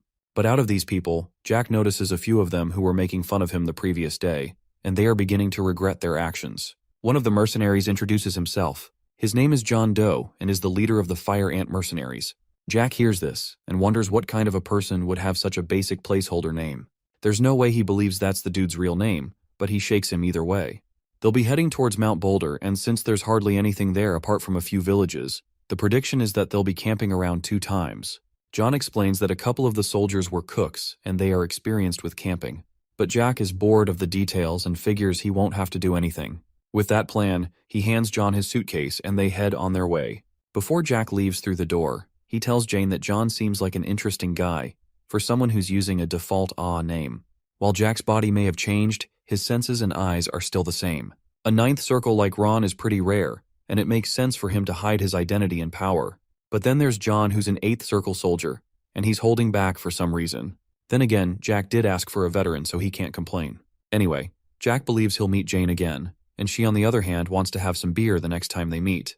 That might be possible as long as she's the one taking the bill. So with that, Jack finally leaves the inn. So the convoy begins the journey with the shiny, brand new carriage. Jack is enjoying the ride and is relaxing on top of it. After having that time to rest, he's now in a better condition compared to the previous day. Then he notices John staring and wonders what the deal is. However, he puts that aside and calls a different mercenary. Jack asks if he knows who he's escorting, but the dude has as much confidence as your typical introvert. The only thing he knows is that Jack is the son of some noble, and he seems to be traveling the world. After that, Jack wants to ask a question. He searches through his vest and tosses him an item. It's the seal of a noble family. It seems the soldier has an idea of it but doesn't exactly know what it is. So Jack reveals that the crest belongs to House Valentier, and they'll soon be wiped out of existence. After that's been said, the atmosphere becomes pretty awkward. Jack also talks about the idiot child of the family, the same one who was also sent to jail. At this point, the mercenary has finally realized who Jack is from the obvious hints. After Jack was released from prison, he found out the rumors of him using dark magic. At this point, the soldier is regretting everything that led him to this moment. However, Jack also claims to know a bit of dark magic. After all, his master was the goat of dark magic. But seeing who Jack's dealing with, his fist would probably be enough. Next, he calls out the dude's friend. On that previous day, he kept his friend quiet when he spoke about the king, but didn't do anything when he talked about Jack. Everyone seems shocked to find out Jack is the last child of House Valentier except Mr. John Doe, so Jack figures that the branch manager only informed him and not the others. But anyway, they'll be spending a while with each other, so those mercenaries better hope Jack doesn't switch things up with them. One time skip later, it's night and the camp has been set up. With how Jack has been acting so far, the mercenaries figure that rumors are just rumors. Jack doesn't act like your default noble. He does some of his things by himself and even washed his own dishes after the meal. Speaking of meals, Jack feels sorry for Jane because the food he had at the camp was better than hers. At this point, he wants to hire them as his personal chefs. Also, he feels a bit sorry for Ron as well, who was left behind. But anyway, doing the dishes was Jack's way of expressing gratitude for the meal. Now for the next matter, they're going to draw names for who gets the night watch. Of course, Jack doesn't want his name in the mix since man takes his sleep seriously. After that's been sorted, the next thing is story time. Jack goes first, and he asks the others how many dragons they believe exist in the world. They believe that the founder of the kingdom sent them to extinction centuries ago. This is the national myth, and how it goes is that the founder of the Thessalon kingdom, King Julius Thessalon, and his two companions defeated all the dragons that took over the western continent and founded the Thessalon Empire. However, this is one of those poorly aged things. The Thessalon Empire became Thessalon Kingdom and became subjected to the Thulcaean Empire. Well, that's what everyone knows. But Jack reveals there are 2 Lord Dragons in the Dark Sea, a hatchling that belongs to the Imperial family, 5 in the Forest of Monsters, and 8 who wander around in a polymorphed state, making that 16 in total on the continent. Of course, Jack doesn't blame them if they don't believe him since they're pretty much mythical creatures. Jack goes on with what might be a story. It turns out the dragons can't interfere with humans, since they're bound by an oath. This makes John wonder if King Julius didn't kill all the dragons. So Jack explains that he didn't actually kill them, but made a deal with them. On top of that, it was his 2 companions who did all the work. So for the next question, Mr. Placeholder Name wonders what the dragons are currently doing. Jack explains that the Western Continent and Eastern Continent are separated thanks to the Dark Sea, and the Dragon Lords have always guarded the border of that sea for generations. While the Dark Sea's origins are unknown, it was created to divide the 2 continents, and the Dragon Lords have always passed on their duty to their offspring. But even with that, Jack's still curious to see what the Eastern Continent's like. After hearing that story, there's a silence in the camp. Then the mercenaries suddenly burst into laughter. One of them commends Jack's talent for storytelling and figures he's just a guy who's just lonely. But oh well, Jack never expected them to believe him anyway. Either way, it doesn't matter if they believe Jack's story. He wants to have a bath, so he heads to the carriage to grab a lantern. A soldier offers to stand guard, but that won't be necessary. So with that, Jack goes to have a soak. The mercenaries don't believe all the things he said, so Jack wonders why he keeps telling people. Man's already aware of his main character energy, and he knows it's boring to keep his powers a secret. While that's good, what's bothering Jack is John Doe. He figures he might be a spy from the Thulcaean Kingdom.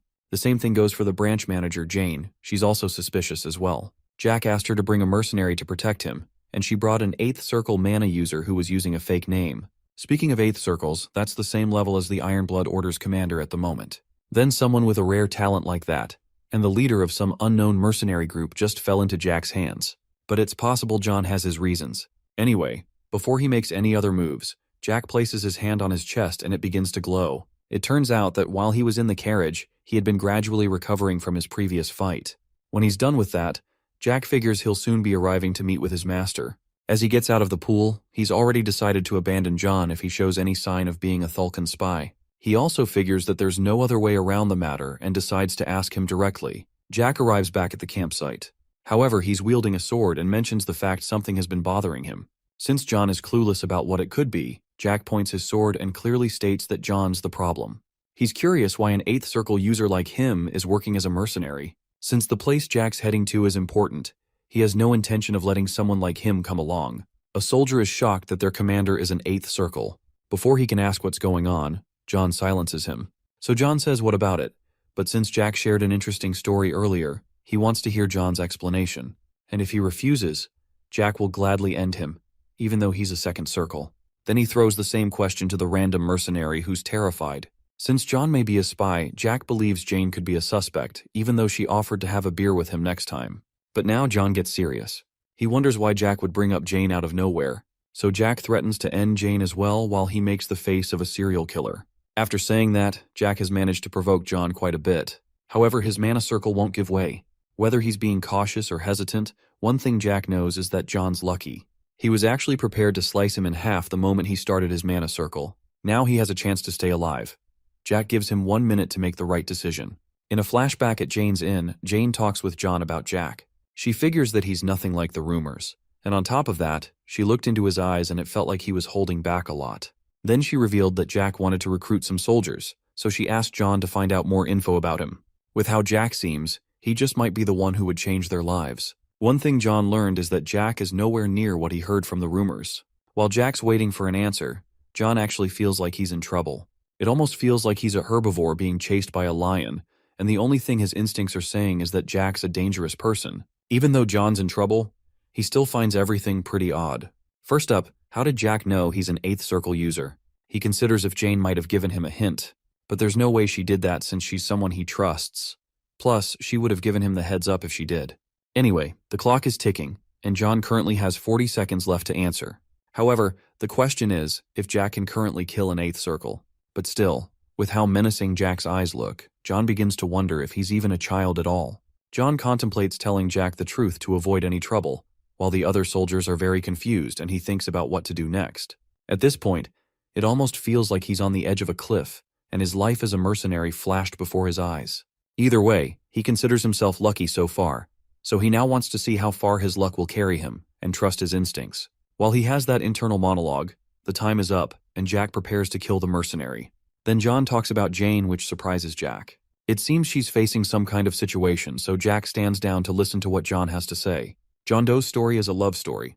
He was a commoner guy, and Jane was a noble girl. When John was a 7th circle user, he met Jane. By that time, she was 19, and the both of them fell in love at first sight. And ever since then, they've been in a relationship. This explains why Jane wasn't married. But still, commoner or not, an 8th circle is usually respected in some way. But here's John, who's working as a mercenary, and Jack doesn't see anything wrong with him. Of course, after hearing this story, the rest of the mercenaries are shocked by the fact he's seeing the branch manager. Judging from Jane's character, Jack figures that she might come from a family of nobles who don't care about power. So Jane is the Adventurers Guild branch manager of a small domain and John's a mercenary. Putting things together, Jack finally figures that John took on the job to see if he could get some kind of benefit. However, he could be making all of this up. So Jack uses an ability to see through him. He reminds him of the story he told earlier and asks why the Thulkan Empire would have a dragon hatchling with them. But John has zero idea of what he's talking about. Normally, a master is someone who has 10 mana circles in their heart. However, there's a secret higher level that exists. The people of this rank are called transcendents, and they use the power of the soul instead of mana.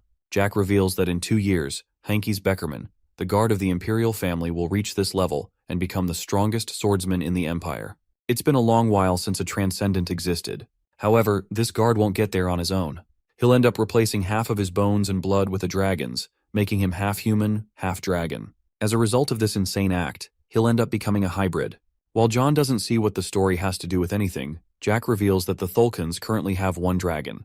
Even if they're almost immortal, they can only perform so many experiments on one of them. So, the Imperial family sent people to other countries to gather information and check if a dragon existed there. After all that, John begins to laugh. He finds all that Jack said to be straight out of some novel. If he probably told this to the other mercenaries, they might just believe him. But after seeing John's reaction, Jack figures he's not a spy and now trusts him. Anyway, he passes by and he hopes the wedding between Jane and John actually happens. Just as he passes, Jack notices something that makes him go from 0 to 100 real quick and point his sword at the back of John's head. It appears John was about to draw his sword as well. Since Jack was the one who was suspicious of John first, he's letting the soldier live. He grabs his cloak and warns him about having any form of killing intent. If he does sense it again, Jack promises to nuke him out of reality. The rest of the soldiers who are panicked try to calm the situation. However, it's unfortunate because Jack thought he was finally coming to an understanding. But I guess that's just the relationship between an employer and employee. Later on in the night, Jack is asleep. However, the mercenaries are confused about what's happening. They're shocked to find out John's an 8th circle user. Some years ago, John revealed that he was a 4th circle user. While this discovery is upsetting, he probably has his reasons since he hid it after all the years they worked together. But anyway, now they know they have an 8th circle user on the group. One soldier figures that they just might become the best mercenary group on the continent, and John will become the king of mercenaries. However, not just anyone can reach that title. Plus, there are at least 4 mercenaries who are known to be masters, so he's not sure about this soldier's claim. Since everything Jack said was true, a different soldier forgives John for what he did, because everyone has their reasons for doing things. But he asks why John didn't react the time Jack had his sword at his neck. It turns out that moment was so terrifying that John's hands are still shaking because of it. At that moment, he was standing on the verge of life and death. Plus, there's no way he can tell the dude he nearly ruined his pants. Just like Jane said, Jack looks like an interesting child, but he's also pretty dangerous. The fight for the throne in the Thulkan Empire is already bad enough, and now he's hearing about spies and dragons. Who knows what's going to happen in the future? Anyway, John decides to look into this. A few days later, the crew's still on the journey. Jack wants to tell another one of his famous stories. This one's about the Orc Lord in the Forest of Monsters. The other mercenaries don't have much info about this fact. The only thing they've heard is that the dude's as strong as a 9th circle user.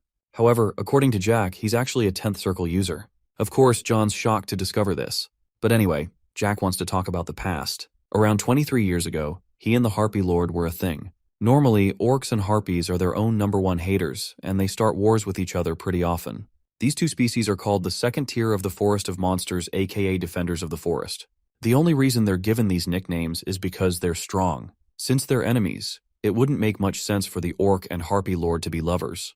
But it turns out they didn't hate each other when Darkax became the Orc Lord. However, the problem began 5 years later when everyone found out about the relationship between Darkax and the Harpy Lord.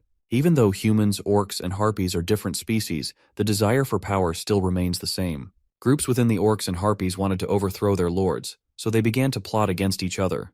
However, all the plans failed and the two lords are still there. After everything was settled, Darkax and the Harpy Lord, Vilea, saw that their love could never be, and they chose the prosperity of their race over it. Whether that information is true is left to be seen, but one thing John knows is that the orcs and harpies are definitely more dangerous compared to the past. They even ended up stealing each other's skills. The harpies had learned the fighting prowess of orcs, while the orcs learned the power of the elements from the harpies. And the ones who caused this were Darkax and Vilea. So because of this, the two races went to war with each other, and also became the two biggest races of the forest. As a heads up, Jack tells John to explain this story if he ever ends up getting captured by one of them, and he's sure they won't be in a hurry to kill him. On the other hand, John doesn't even know if it's true, so he decides to pretend like it is. After hearing such a long story, Jack has some beef jerky, courtesy of Jane. Meanwhile, back at House Valentier, the Marquis learns that all the soldiers guarding Jack have been sent to the afterlife. Detectives believe that they were attacked with some advanced magic. Marquis Valentier is surprised something like this happened, and the question is, who did it? He calls the person who broke the news, Gonzalez, and mentions that he said nothing about Jack. Gonzalez believes he might have escaped since his corpse wasn't there. So after hearing that, the Marquis figures that something is definitely up and gives the dude authority to investigate. So with that, Gonzalez heads out of the room, and the Marquis figures that Jack is actually more useful than he thought. Jack has finally reached Mount Boulder, so he pays up for his services. John finds the bag to be a bit heavy, so he looks inside and discovers that Jack overpaid. However, Jack doesn't need all that excess cash on him and decided to hand it out as a bonus. It could be for then escorting him through the journey, or as a way to apologize for suspecting John, or probably both. Either way, Jack decides to part ways now and bids them farewell. However, the mercenaries remain there. This confuses Jack since telling someone bye means they're leaving. It turns out John has something to say, so he says that being a mercenary isn't so bad. Even though he doesn't know the details, he knows enough to say that. As we all know, Jack's the youngest son of the Marquis and doesn't have anyone to support him. And John is familiar with what happens to people like him. So Jack figures that John is suggesting the mercenary job for him. It doesn't seem like a bad offer since it's a job that will allow Jack to live comfortably, as long as he takes the safer jobs. On a different note, while the other mercenaries may not have been aware, Jack could have killed John on that night if he wanted. John is aware of this fact. But still, it's a shame since Jack's very aware of his talent. In a world that's always obsessed with fighting, John has been hiding his power from his colleagues. But he takes the blame for that incident. In the end, Jack thanks him for the offer, but he's going to forget about it. Then he whispers a secret to John. He tells him that something big is going to happen in the Western continent, and he should hide when it happens. The instructions seem confusing, but Jack promises him it'll be worth it when the time comes. In addition, Jack tells him that he shouldn't bother with the matter. Even though money is important, one's life is even more valuable. So with that, John agrees to do this. That said, Jack heads on his way through some bushes. But before he leaves, John wants to know his name even though he knows who he is. So Jack introduces himself using only his first name, and then he asks for John's real name. After a bit of hesitation, we finally learn that his real name is Dynastismo. With a name like that, I don't blame him for hiding it. Now they know each other's names. Who knows if fate will let them meet again? From there, Jack travels solo. He gets through the mountain using a lot of jumping and parkouring. A few more jumps later, he finally arrives in front of some cave. He creates a mana ball to use as a light and goes into the cave, probably searching for diamonds. But he finds a dead end at the cave. It turns out his master is currently beyond the wall, and he got to the cave in the past by pure coincidence. During that time, all he wanted to do was escape his family. Jack gets out a bottle of some magic water and sprays it on the wall. Then he draws his sword and grips the blade so hard that he begins to bleed as a small price. Back then, Jack discovered the cave when he was 17 years old. And that time, he was just a total coward and wanted to kill himself. Ron had also died, so the only thing he could do was to run. After some hesitation, he couldn't end himself and then began to cry. As he cried, some blood from his slightly cut throat dropped onto the stone wall, and a secret passage was discovered. At that time, discovering it was like some kind of miracle, but now, he already knows that song and dance and has opened up the passage. He heads through the dark passage, goes through some stairs, and ties up his wound. He's also feeling slightly nervous about this since it's been decades he met his master. But now he's finally here. He's at some shady-looking cave, then he walks forward and takes a knee. It's been so long since he's seen his master, who's currently a mini-clone of Tatsumaki from One Punch Man wrapped in chains. Normally, every living thing, no matter what they are, has to grow old and die, and this obviously includes Jack's master. However, she used a spell to separate her soul from her body, but they are still connected. So technically, she's been dead for 400 years minimum. But now, the problem is that the chains that link her body and soul are about to break. In Jack's past, she lived for 10 more years after this. But now he gets an extra 3 years added to that. Anyway, she seems to be talking through some form of telepathy and points out the fact Jack called her master. She wants to know who's speaking, but Jack tells her to guess. Unfortunately, she ain't playing no games and is annoyed by Jack's smug attitude. But either way, Jack has missed his master. But she's fascinated by this fact of the student she doesn't know. So she wonders if he's aware of her identity. Of course, there's no way Jack could forget someone like her after all the good times he had with her. But currently, he's the only one who remembers them. So Jack mentions that her name's Valentine Milrose and introduces himself as her student who came from the future. While that story may sound interesting, Valentine doesn't like storytellers. As for why, Jack answers that it's because they alter the truth thanks to having different perspectives and exaggerations. So with that potential to become a storyteller, Valentine asks what she would say as a character in the story, and Jack gets that she'd want him to go away.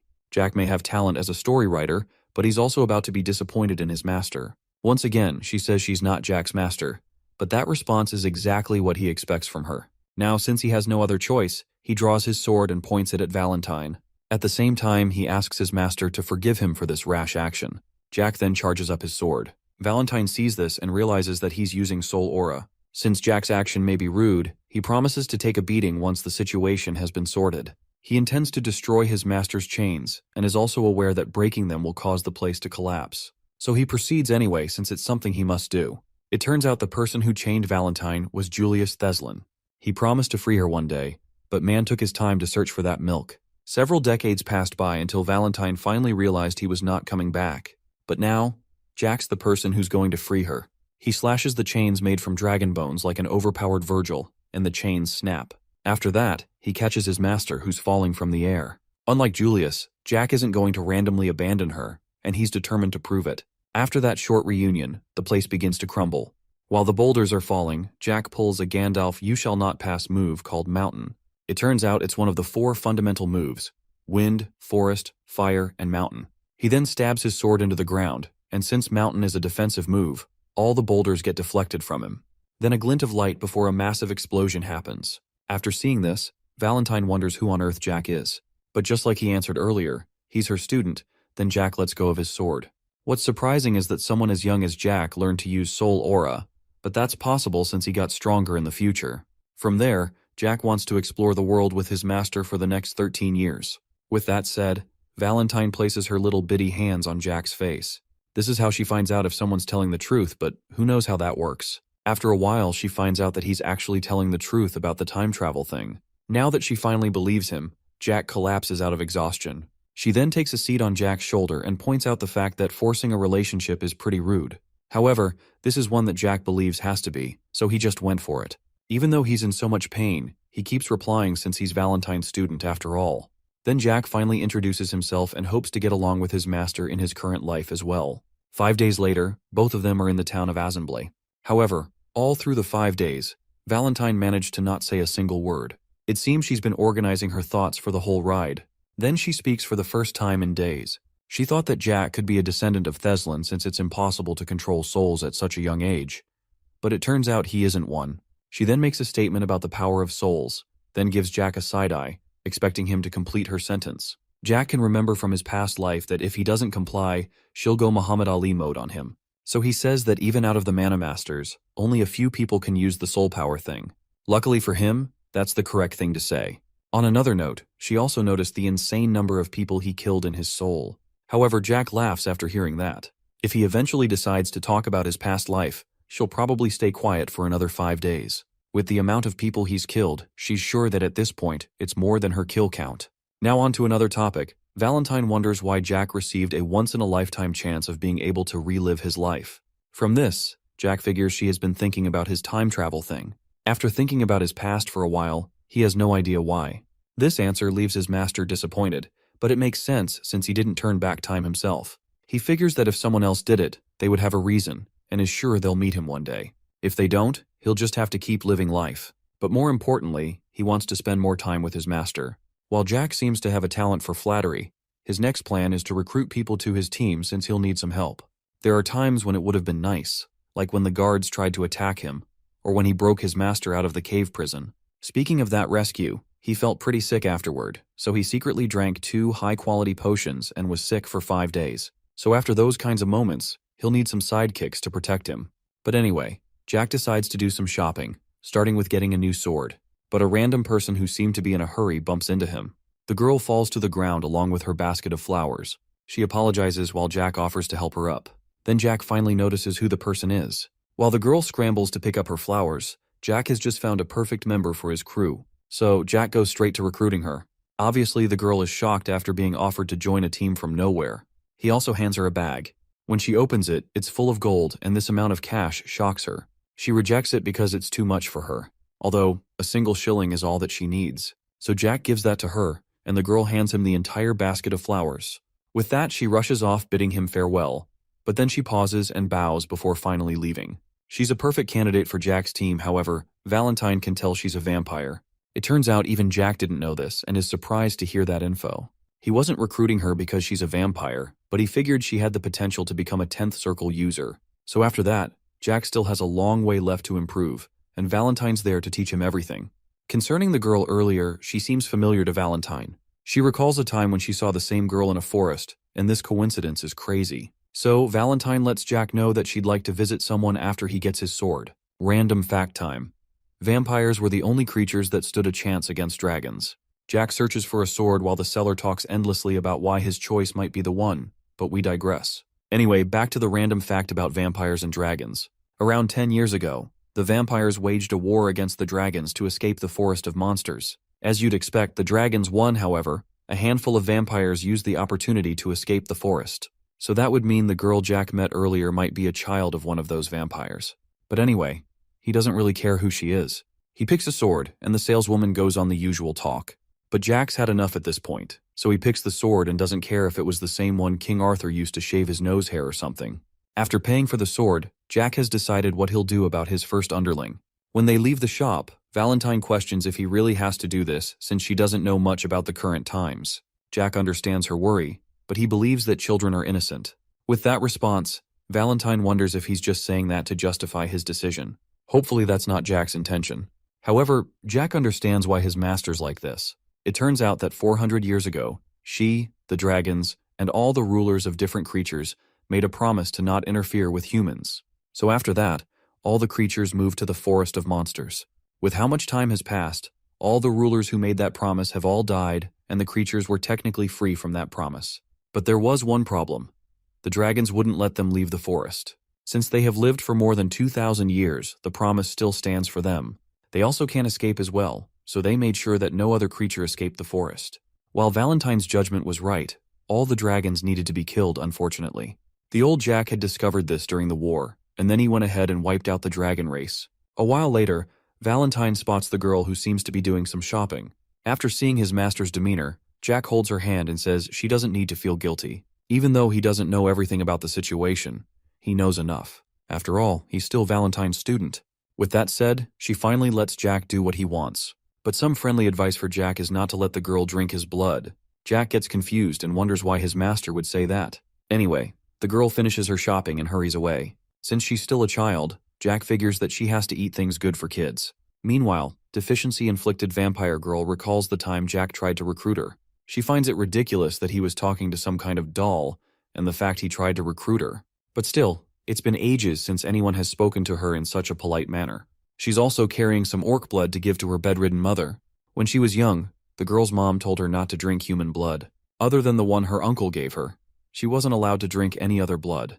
She finally arrives home and wonders if he's going to show up again. When she arrives, she wonders if her mom is sleeping, so she calls to her as she comes up the stairs. The mom finally answers and says they have a guest. The girl searches around for the person, then there's a Jack jump scare. She's surprised that he managed to find the house and falls over. Then Valentine asks the other vampire to sit up, and she complies. Even with how sickly she looks, Valentine can recognize the lady and wonders why she's bedridden. And apparently, the vampire lady's name is Vivienne de Royale, a noble vampire. Later on, Jack and the vampire girl are outside the house. The girl, whose name we still don't know, plays with some birds while Jack watches. He then takes a look at the room window above. Even though he's keeping track of things with his mana, he really hopes nothing goes wrong. Back in the bedroom, Vivienne wonders who the doll beside her is. After a subtle reminder, Vivienne finally realizes that the person is Valentine Milrose, the very same person who threw her kind into the forest of monsters. Before Vivienne can say any other thing, the weakness kicks in and she begins to cough and tremble. When she recovers, she points out that Valentine's now a doll. But this form is a curse, and Valentine only gets one night as a human out of an entire month. More importantly, she wants to know what a vampire is doing outside the forest of monsters. From her sickly and cracked-up appearance, it's obvious Vivienne hasn't drunk blood for a long time, so Valentine wonders why. From that question, the vampire lady wonders if she's pitying her. While there's no answer to that, a lot of time has passed. In the good old days, Valentine was pretty strong, and it was almost impossible to reach her. However, Vivienne doesn't hate her for the decision. In fact, if they weren't drafted, the humans would have found a way to eliminate all of them. Now to answer Valentine's question. In the forest of monsters, there are 5 tyrants and 2 lords who control them from the shadows. In the past, vampires tried to escape from their rule by escaping the forest. By that time, the vampire girl, whose name is revealed to be Charlotte, was still a baby. However, the escape attempt failed, and the vampires were killed by a dragon. Vivienne and Charlotte were the only survivors, but the dragon spared them out of pity. But in exchange for this, the dragon ordered them to stay at Assembly and drink only pig and cow blood. Even though the living conditions were not the best, Vivienne was willing to accept it so she could save her daughter. However, Valentine doesn't approve of this. A vampire with a royal bloodline just waiting for death in a random village. Back outside, Charlotte wonders when the 2 visitors are leaving. It turns out her uncle's coming soon, and she's nervous because he doesn't like visitors. The mention of an uncle piques Jack's interest, so he asks her for more info about him. Charlotte is startled by this and figures that Jack's trying to scam him. But Jack's not a brokey who would do that. He's just bored of waiting outside, so he wants to know. Charlotte eventually agrees and starts with the most important fact. He's rich. Other than that, he's the person who gave her and her mother the house they're staying in, and he brings them food every 3 days. Jack figures the food she's talking about is the cow and pig blood that was mentioned in Vivienne's story. After hearing that, Jack wants to give some info about Charlotte's uncle. But before he can say anything, a random voice surprises Jack. It's from Charlotte's uncle, and he remarks about her new visitor. Of course, Charlotte is delighted to see him. Jack meets with the man, and he on the other hand figures that Jack's from a noble family. However, something is off with this dude. Jack realizes that he's actually a dragon. A short while later, he points out that there are quite a few guests present. Then there's Vivienne, who asks Valentine to call for Charlotte. Once Dragon Man points out the guests present, Valentine talks with Jack through her usual telepathy thing. Jack confirms that he can hear her, and at the same time reveals there's another guest. So, Valentine instructs him to bring Charlotte and the man to the house. The man's a bit confused and wonders about Jack's mumbling. Jack reveals that his master's calling for him, so he leads the way. Besides, the dragon came to watch as Vivienne's about to die, so they make their way up the stairs. Vivienne calls for her daughter, then she is surprised when she spots the Dragon Man. However, he doesn't plan to do anything. After all, Vivienne's about to give her final words, and he doesn't want to interrupt that. After hearing that, Charlotte becomes worried and checks up on her mother. She brings the orc blood that she bought earlier to give to her mother. However, she declines the offer, but appreciates the fact her daughter brought her a birthday present. Vivienne then apologizes since she hasn't been able to do much for her daughter. After hearing that, this makes Charlotte worried. As for Jack, he believes that there's no reason for him and his master to come in the first place. They ran into Charlotte by chance, and Jack was the one who decided to follow her. He believes that's not enough reason for them to remain as she watches her mother die, so he wants to create a reason. He steps forward and asks if Vivienne will entrust her daughter with him. Of course, she's shocked after hearing this. Then Jack takes her hand, and to keep things short, he asks how she wishes her daughter to grow up. He asks if she wants the vampires to rule the world, or if she wants revenge on the dragons who punished the vampires. While those sound like interesting choices, Vivienne asks Jack to come closer. She points out the fact he's different from others as Valentine's disciple. However, all she wants for her daughter Charlotte is for her to live a happy life. Before she's finally over, she asks for Jack's name, and he introduces himself as Jack Valentine. With that said, Jack's sure he'll be able to take care of Charlotte. So he tells her not to worry and to rest in peace. With that, she thanks Jack for this, tells Charlotte she loves her, and finally bites the dust. From there, Charlotte begins to cry after losing her mother while Jack picks up Valentine. Then there's Dragon Man in the corner who begins to laugh after all the drama. He points out the fact Jack wants to take care of Charlotte, who looks like she's about to die as well. He continues to make fun of the vampires, but at this point, Jack has snapped and he attacks the dude, making a hole in the building as well. The dude flies out of the building, but he lands safely. He finds the fact that Jack suddenly attacked to be rude, and with that, he prepares for battle as well. He's about to do some fancy attack, but Valentine asks who he is. This action surprises him, and he pauses since he never felt any mana. Then he notices the talking doll, which is Valentine. Other than the two lords, 5 dragons stay in the forest of monsters. Valentine figures that the man isn't one of them since he's only 200 years old. So she wonders if he's a dragon that was born before that time. After hearing that, the man gets enraged that she knows something like that and wonders who she is. After the dragon demands to know who the doll is, Jack gets pretty annoyed at his attitude. Then Valentine asks to be put down. Once she is, she introduces herself to the dragon. Even this dragon is aware of Valentine Milrose. She was also called the Immortal Necromancer. However, she finds the alias to be stupid now. The dragon doesn't believe her, so she calls out 2 names, Bahamut and Volamot, and the dragon's shocked after hearing this. It turns out those are the true names of the 2 dragon lords, and only those who have seen them face to face know it. And since the doll knows them, the dragon believes that she's Valentine. What he wants to know is how she's still alive. Either way, it doesn't matter to him. It turns out our guy's a sublime fire dragon named Valactus Machiavelli, and he never expected to run into a legend like Valentine. Apparently he wanted to kill Charlotte as well. With that, Valentine orders him to leave.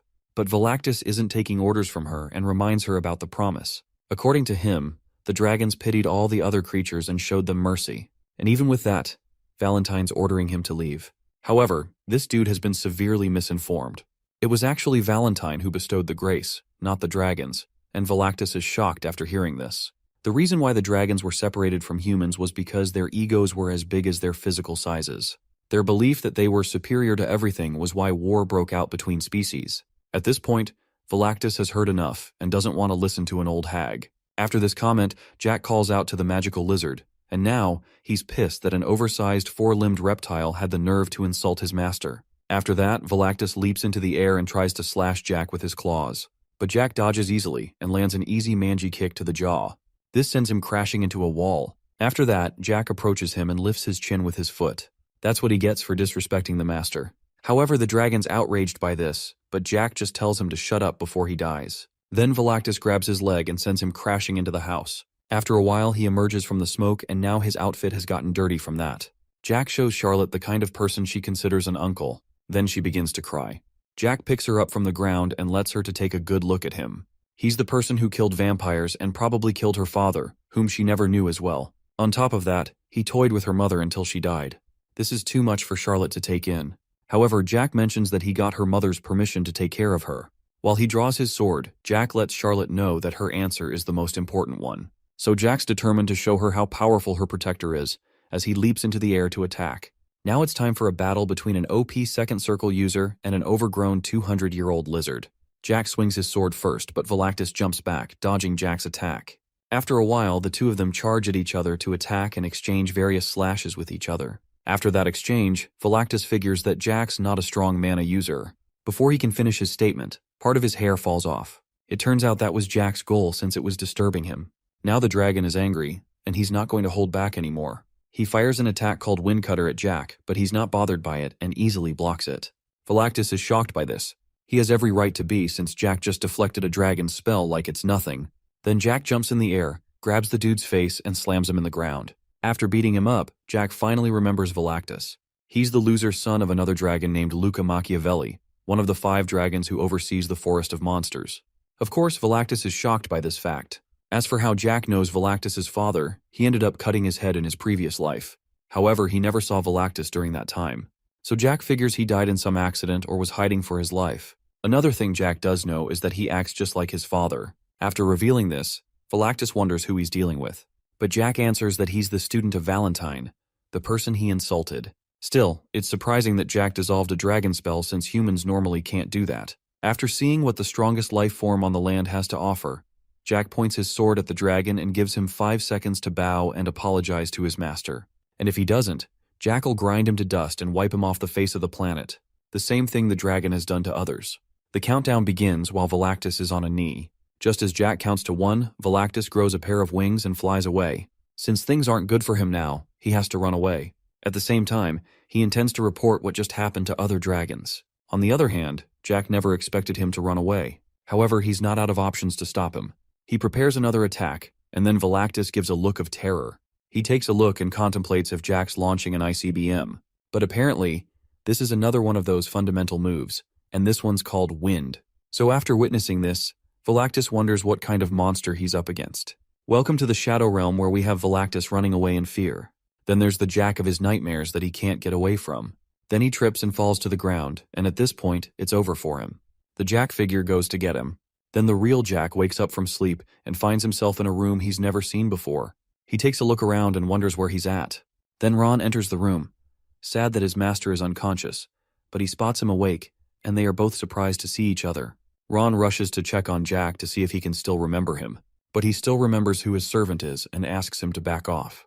What he wants to know is why Ron's with him and where he is. After some stuttering from Ron, Jack remembers about Charlotte and Valentine, and he wants to know where they are. So Ron informs that Charlotte was cleaned up, and she's currently sleeping in a different room. Even though he doesn't know what happened to her, she was pretty exhausted.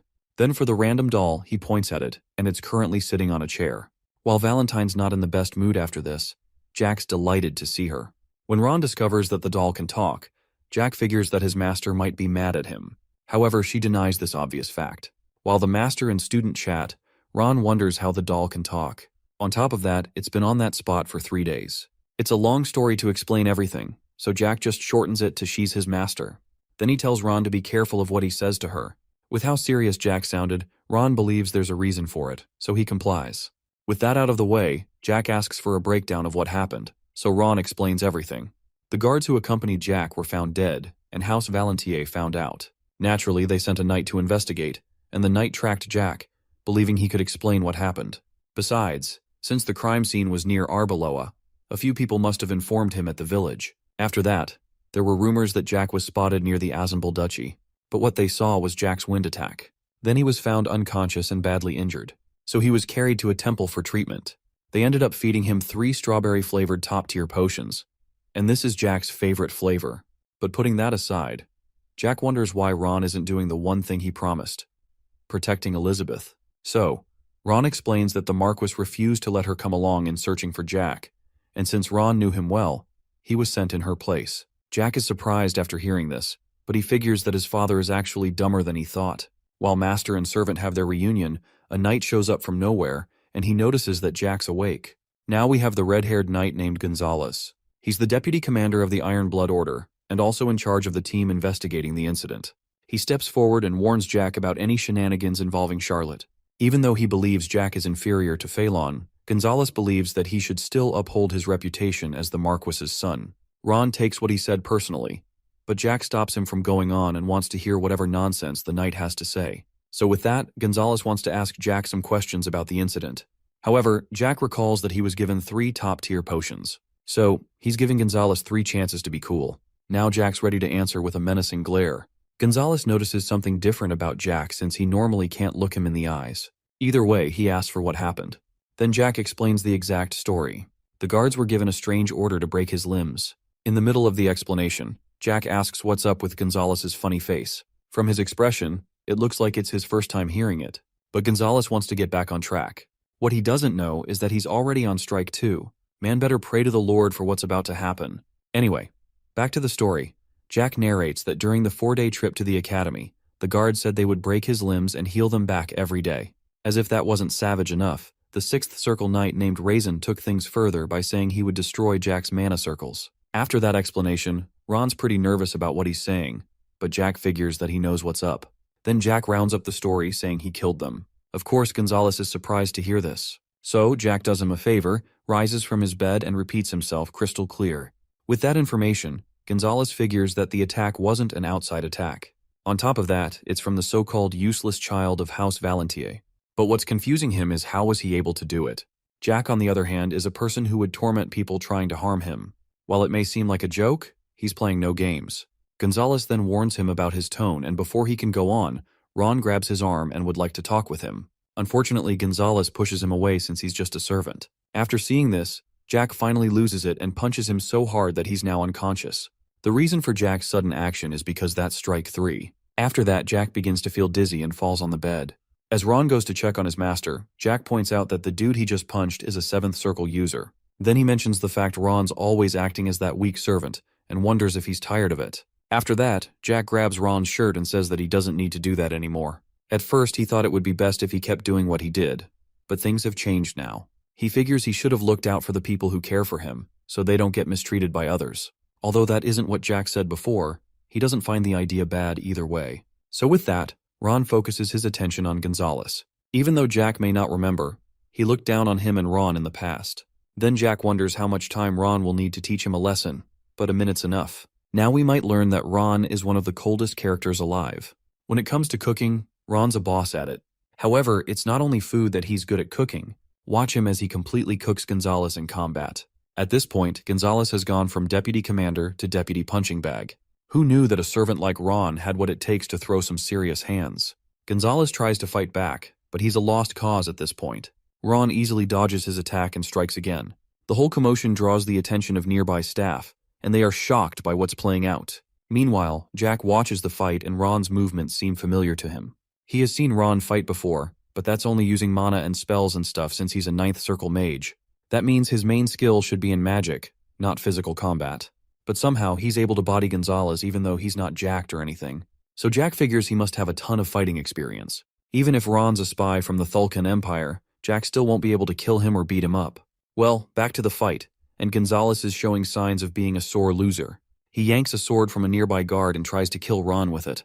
Of course, Ron's prepared for this. He closes in and lands a solid knee right to the knight's face. After seeing how his servant fights like Mike Tyson in his prime, Jack figures that it must have been tough for Ron, who had such skills, to put up with his attitude. Then he calls to Ron, who seems to be enjoying every moment of the brawl. He mentions that it's taking long to finish up Gonzalez.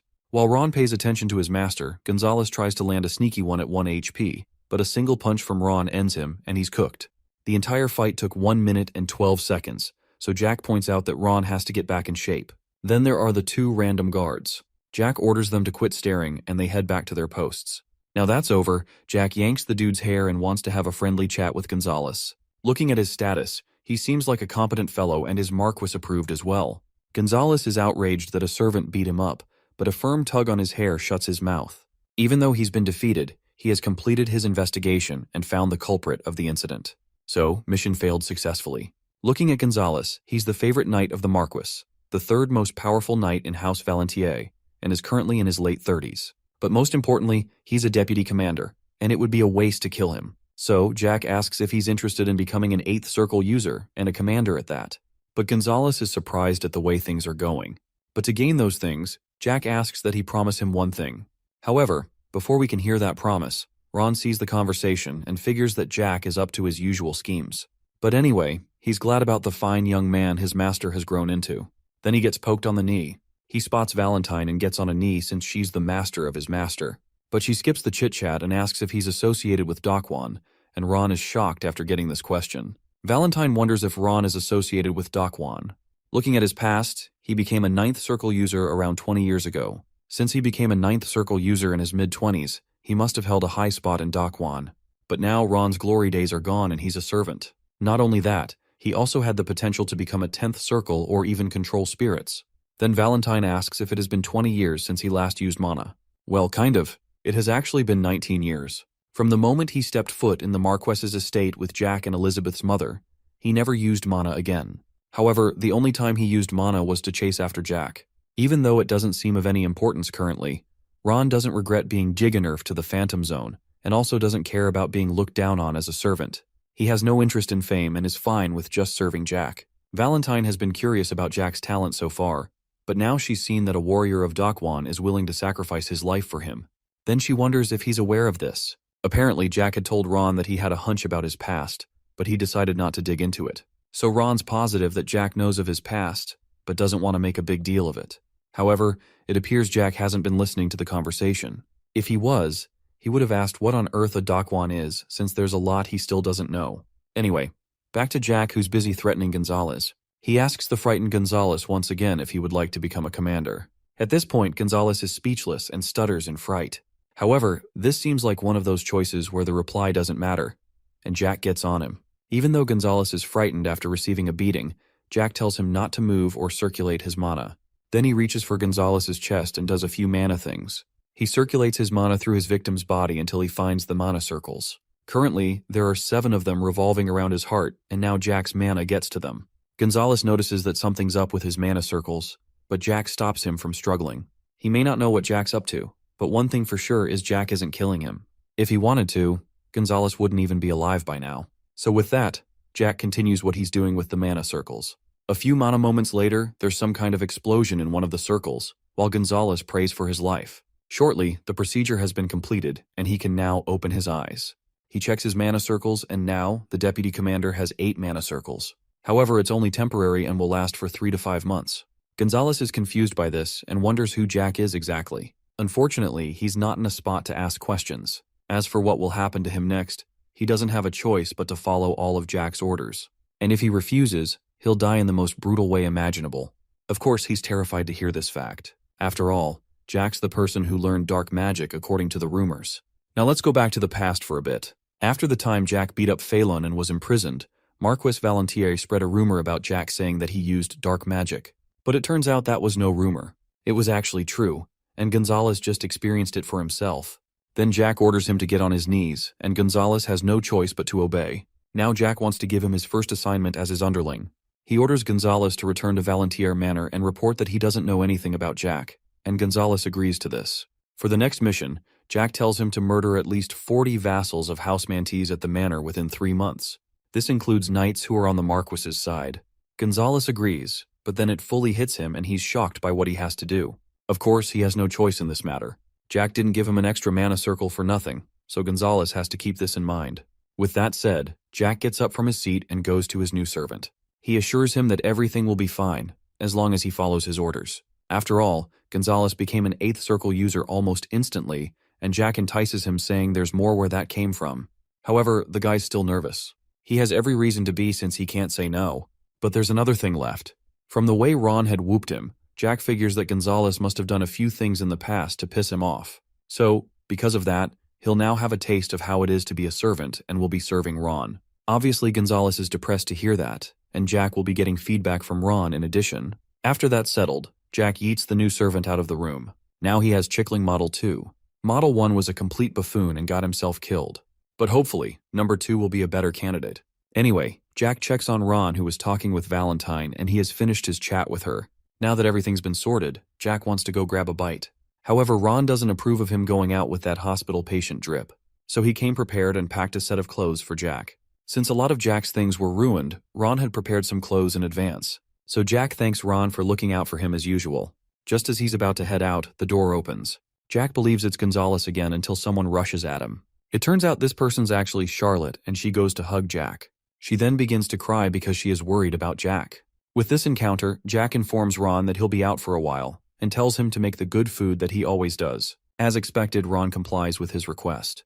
Then there's Charlotte, who hasn't had any blood, but she's still strong enough to squeeze the life out of Jack. One suffocating hug later, the two of them head outside. Jack apologizes for wrecking her house, but it's cool with Charlotte. She believes that even if it were still standing, it wouldn't matter for her to live there since her mother is dead. Charlotte begins to cry since her mother's dead, and it wouldn't mean anything to live in the house. After she says that, Jack steps up and holds her hand. Of course, since he's the protagonist, his mother also died just like every other one out there. He was so little when she died that he barely knows what she looked like. But even with that, Ron and his master were there to support him. Even though his life seemed miserable, he still got to experience happiness. After that, Jack slits his wrist with some mana, and he begins to bleed.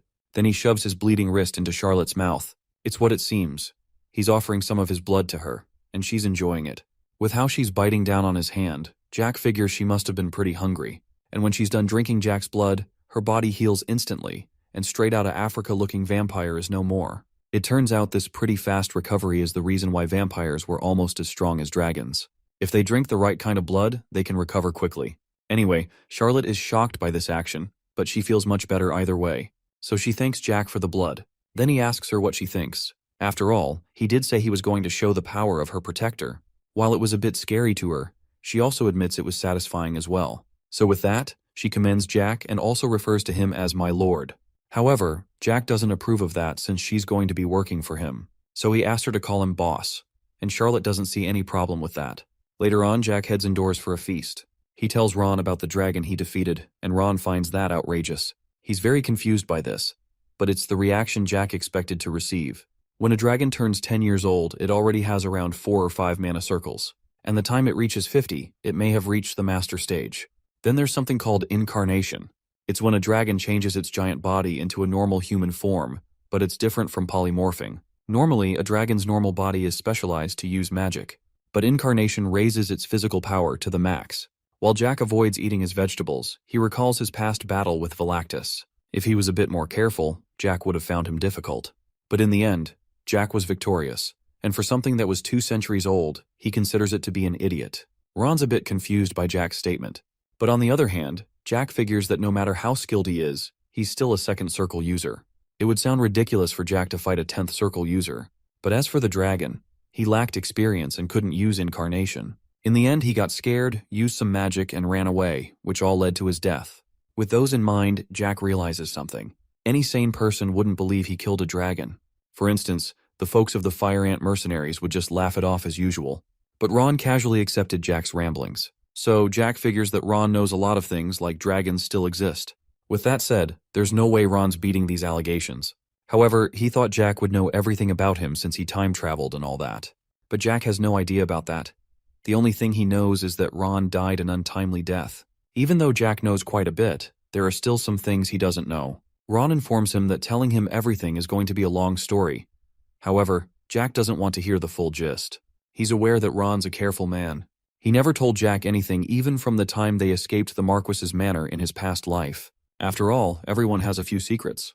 But there's still one thing on his mind. Out of nowhere, he wants to ask his servant a question. Jack wonders if Ron has any connections with the Thulkan Empire. Or more accurately, if he's a spy. Of course, there's no way Ron would do such a thing. After hearing that response, Jack goes, "Understandable, have a nice day." He was suspicious for a moment, but he's relieved after the response. However, Jack wants him to realize that he doesn't want to burden him.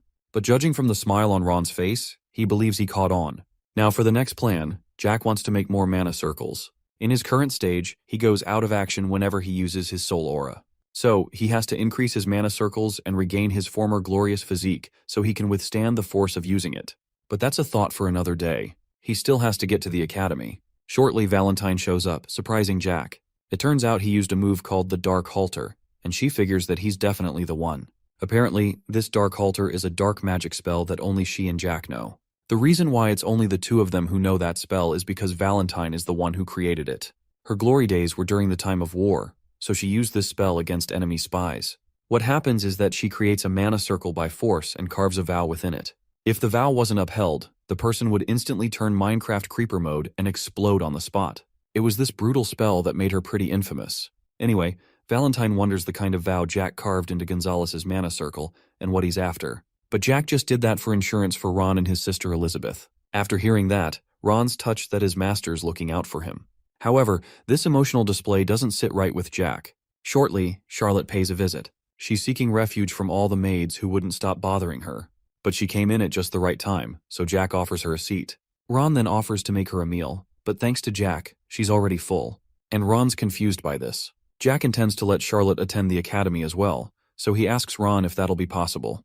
But Ron considers himself as just a mere servant. While that's true, he's still a competent servant. Even with all that competence, Jack wonders if he still doesn't know anything. Now Ron's put on edge and he still claims to not have a say. Since he refuses to talk, Jack decides to take matters into his own hands. After hearing that, Ron advises him not to threaten people, but surely that isn't Jack's intention, right? Anyway, Charlotte springs from her seat after hearing she'll be going to the academy. After all, every kid needs their education, plus Charlotte's too talented to leave her like that. Currently, she doesn't have any mana circles, but with good training, she can easily get all 10 mana circles. In fact, she could be capable of using soul aura as well. As for how she'll get admitted, Jack figures that one recommendation letter from Gonzalez will do the trick. But the only problem left is her age. The minimum accepted age for the academy is 14, but Charlotte's 11 years old, so she'll have to be admitted through some other shady ways. But one thing for sure is that she'll definitely attend like the other kids. A few days later, Jack and his crew finally arrive at the academy. A while ago, Ron had packed up a few extras for Jack, and he's grateful for this. With that, Ron prepares to leave, and he's still intent on watching over his master. However, Jack asks for a favor. He instructs him to handle any issues that may arise in the family. From this, Ron figures that Jack wants to remain focused in the academy. While that may be true, Jack also doesn't trust Gonzalez and figures that he may not be a smart guy. In fact, he holds him in zero regard and even plans to get rid of him when he's done with whatever he ordered him to do. So Jack wants Ron to manage him as well. Apparently, the plan is to slowly cut off the hands and feet of Marquess Valentier. By hands and feet, he's talking about House Mantes and the elders of House Valentier. Then there's Elizabeth. Jack figures that she's way too kind. He doesn't want her to become a menace like himself, but he's doing all of this to give her a push and make the proper change. So, Jack asks Ron to keep an eye on her. As expected, Ron agrees and points out how much his master has changed. After that, the gates to the academy open up. As Jack and his followers enter, Valentine notes that he has a pretty loyal subordinate. To Jack, he's not just any subordinate, but a good person as well.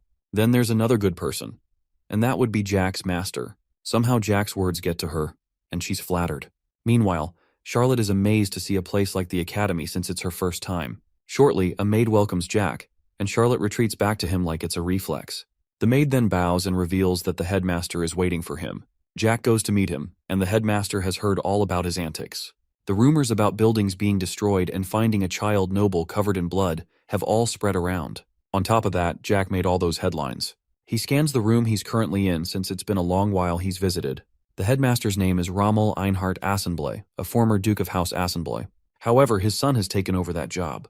Now, Rommel's the headmaster of the academy. From what Jack has seen, things are the same as always, just like when he came to the very same office in his past life. Back then, Jack was contemplating if it would be allowed for him to take an exam. At this time, he looked like he was in a pretty rough state, but the headmaster assured him that everything would be all right. With how his family was going, Rommel was very sure that either his father or brother would kill him before he came of age. But this situation he's in doesn't seem unfamiliar to Rommel. After hearing that, Jack wondered what he should do, but places his hand on Jack's head and says he has to figure out that one by himself.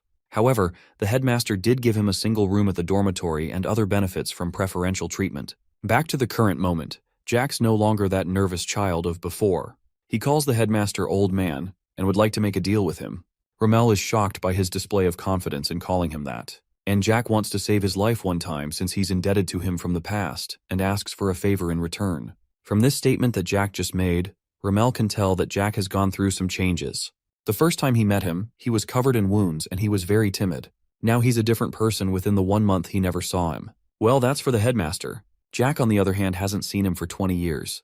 They say that 20 years is 2 epochs, and that's more than enough time to make a change. Anyway, Rommel finds what Jack said earlier to be interesting, and asks him to explain how his life will be saved. According to Jack's memories, the Thulkan Empire defeated the Theslan Kingdom in exactly 1 month. While Theslan tried their best, the Thulkans had 30 masters, and most of them were turned into dragon hybrids. On top of that, they had more than 1,000 mana users who were 7th circle users and above. Comparing this with the 2 masters of Theslan and barely 100 high-level mana users, we can see how they're not winning this one. Even with that, Jack finds it crazy that it took 1 month for Thulkan. If he were the Empire's commander, 3 days would have been more than enough for him. But the reason Theslan could hold out for a month was because of the headmaster before Jack. During the time of the war, it turns out Rommel led a magic corps consisting of 700 of his soldiers. They appeared out of nowhere and fought for Theslan. If things went perfectly, Theslan would have lasted for 2 extra months. But since we don't live in a perfect world, he was betrayed and killed by a person Rommel trusted the most, Brutus. Rommel is startled after Jack calls out that name. He then tries to correct Jack not to call an instructor by their first name, but Jack doesn't care. He says that person's a spy from the Thulkan Empire. Brutus Marco is currently a 6th Circle Knight who's the assistant instructor of the swordsmanship department and a vassal of House Assenbull. On top of that, he's a person who seems to look up to Rommel. This means that Jack just insulted a House Assenbull vassal. Again, Jack doesn't care and he warns Rommel that he'll regret not listening to him. But Rommel advises him not to do anything rash and is willing to overlook what he just heard. So with that, he tells Jack to leave. However, Jack rummages through his pocket and places a crest on the table. He's a man of his word and lets Rommel know that something might come up in the office. Either way, he asks for Brutus to be brought in. A while later, Brutus arrives at the office. Jack's a man who likes to get to the point, so he thanks him for his service, and tells him that he doesn't need to provide the Thulkans with more info. Brutus is startled after hearing this, and he doesn't seem to be aware of what Jack's talking about. But Jack doesn't plan on repeating himself. Brutus also recognizes Jack as that noble kid who was involved in an accident, so he figures that Jack must have injured his head instead of his body. Even if the headmaster spares him, Brutus informs Jack that he'll face punishment for this accusation. At this point, Jack has lost his patience and he gets up from his seat. With the crest in his hand, he punches the instructor not just for being a spy, but for also yapping. That sudden attack from Jack sends Brutus stumbling backward. Rommel doesn't interfere with the matter though, but Brutus wonders what's going on. Suddenly, Jack attacks again, and it appears he's going to fight for real. So Brutus throws a right since Jack has just assaulted an instructor, but Jack can dodge a punch like that any day, like he's Spider-Man. Then Brutus is surprised after seeing that. On the other hand, Jack can see the 6 mana circles protecting his opponent. But still, there's a weakness. Jack's sucker punches him in the gut, and it's super effective. Then Brutus is launched into some nearby furniture. Rommel is shocked to see what just played out, while Jack breaks the crest from earlier, hoping that's the only thing in the office that broke. Next, Jack approaches Brutus, who's on low HP, planning to make him confess his deeds. To be on the safe side, Jack suggests that he should peacefully turn himself in. However, Brutus still decides to play dumb. Now it's time to take things a step further. Jack places his hand on his victim's chest and learns that he has 6 mana circles, all of which he worked pretty hard to create. Since it's far more significant to break something someone worked pretty hard for, I believe we can all see where this is going. Jack wants to ask Brutus a few questions, and for each one he answers wrongly, Jack will break one of his mana circles. Of course, Brutus is terrified to hear that, but there's no time to think because a question's on the way. The first question is pretty simple. Jack asks if he's a spy from the Thulkan Empire. Chills run down Brutus's spine after hearing that, but he eventually denies that he's a spy. That's not what Jack wants to hear, so there goes one circle. In seconds, Brutus is now a 5th circle mana user. Jack asks the question again, but Brutus remains silent this time. From that, Jack wonders if he can't bring himself to confess. Normally, when someone's mana circle breaks, it can be recreated with a lot of effort. However, Jack made the case to be different. It turns out that he put some mana inside Brutus's heart, so he'll never be able to make a new mana circle, no matter how much he tries. Jack points out he'll never be able to make mana circles like the sadist that he is. But not all hope is lost. He informs Brutus that there's a way to remake a broken mana circle. As for how to recreate a broken mana circle, Jack brings up methods like the famous Thulkan dragon part infusion process. Just maybe that will make Brutus able to recreate a broken mana circle. After he says that, Brutus wonders how he knows something like that. Now it seems Jack's in a step in the right direction because Brutus seems to know something. So with that, Jack figures that he's gotten the green light to start with his experiment. To prepare, he gets on Brutus, who is still shocked at this point. Somehow, as a 6th circle user, he knows up to the extent of dragons and the human experiments. At this point, Brutus begins to freak out and wonders how Jack knows about the Thulkan's secret research. From his outburst, Jack has just struck a gold mine. But Brutus isn't going to get an answer to how he knows that. So Jack runs his mana through him, shatters a few more mana circles, and he's now done. It turns out he just broke all of Brutus's mana circles, so he has nothing left of his life now. With that out of the way, Jack returns his attention to Rommel. Since he just saved the old man's life, Rommel has to repay with a favor. Then there's Brutus, who's still conscious on the ground. He tells Jack that Thulkan won't let him get away with what he's done, he's going to rip through Jack and all that. But a single stomp shuts the guy up. Now that the second phase is over, Jack apologizes to Rommel since he's given him something to clean up. However, Rommel is still fascinated by Jack's sudden switch in attitude. But Jack says that he managed to change a lot in the past month. From that unclear answer, Rommel decides not to press further for more details on his change. But one thing he must know is how Jack discovered the spy, including the dragon-human experiments. Before the conversation goes into an endless side quest, Jack reminds Rommel of the deal from earlier. He seems to be aware of the signs of war that are showing up. In the Thulkan Empire, there's already a fight for the throne. This fight is between the moderate party led by the second prince of the imperial family, and the hardline party which supported the crown prince. In the end, the hardline party won, and after that, the Thulkan Empire unified the continent. However, since Jack lived in the mountains for 10 years with his master, he doesn't know the exact details. Anyway, Jack leaves Brutus to Rommel to do whatever he wants. The fact Brutus knows about the dragons means he knows more than expected. So Jack tells Rommel that he's free to gather more intel from him that will be useful to both himself and the king. However, Rommel's confused when Jack mentions the king, but what else is he supposed to call him? He definitely can't call him what's on his mind. But anyway, Jack wonders how a 6th circle knows about the experiment. At the current moment, the half-dragon experiment has passed animal testing and is being moved to the human testing stage.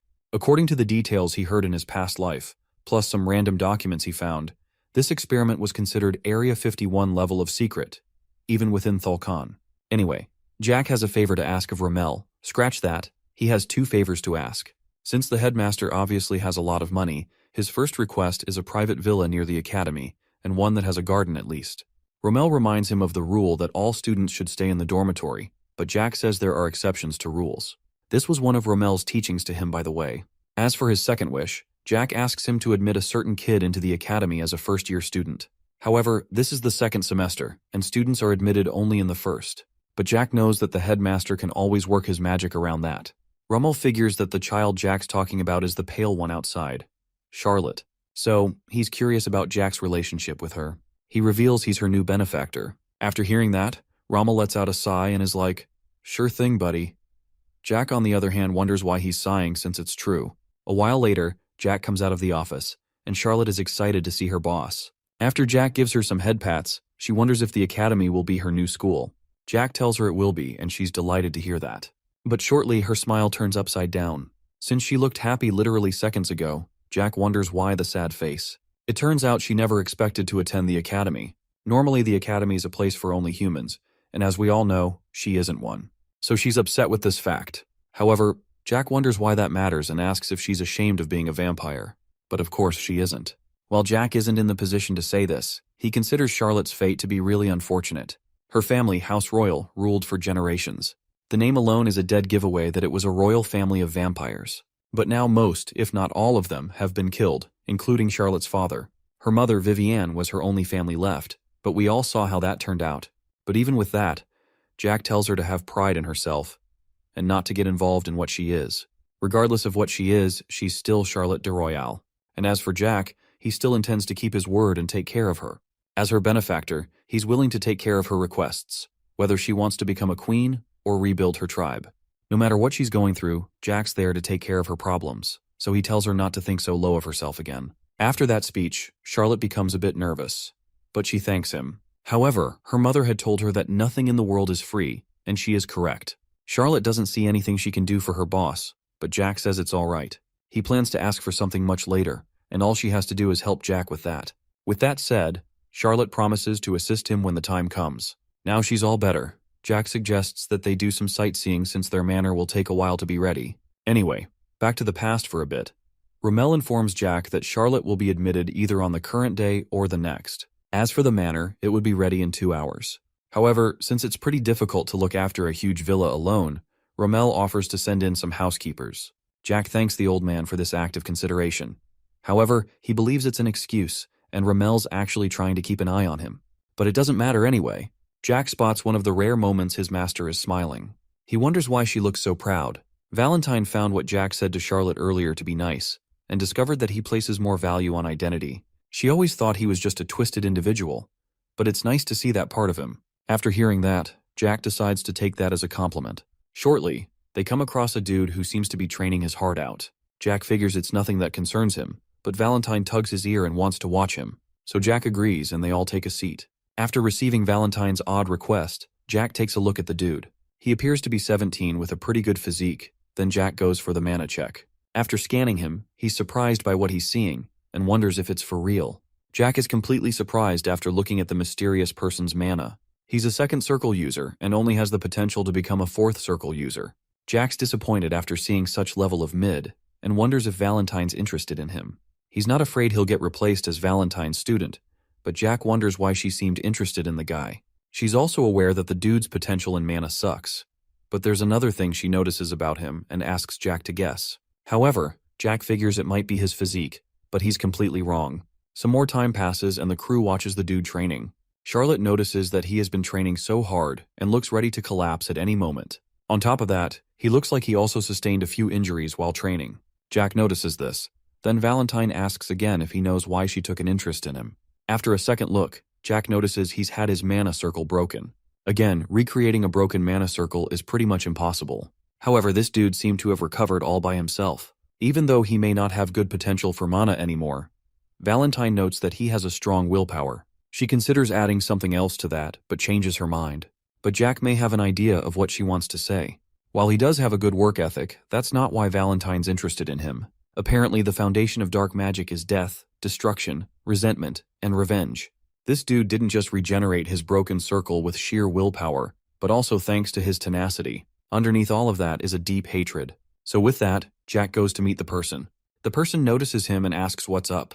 Jack then gives a few friendly swordsman tips, like how he's gripping his sword too hard and how his footwork needs some polishing up. Finally, he points out the fact he's thinking about his broken mana circle a lot, and the guy is shocked. But Jack adds that dwelling so much on it will only weaken his defense. After that critique session, the guy wonders who Jack is. But he on the other hand says he's just a guy watching, and wonders if the student gets beaten up, regardless of his physique. With how nervous he seems after that question, that might be the case. Anyway, Jack hands him a grape-flavored potion. Why is he giving it to the dude? Just because he can. As for how he got a hold of something like that, he robbed Gonzalez earlier, and now he's loaded. Next, Jack asks for the guy's name. After a bit of hesitation, the dude introduces his name as Thanos, but with way less purple. So with that, Jack wishes him luck with recovering his Infinity Stones.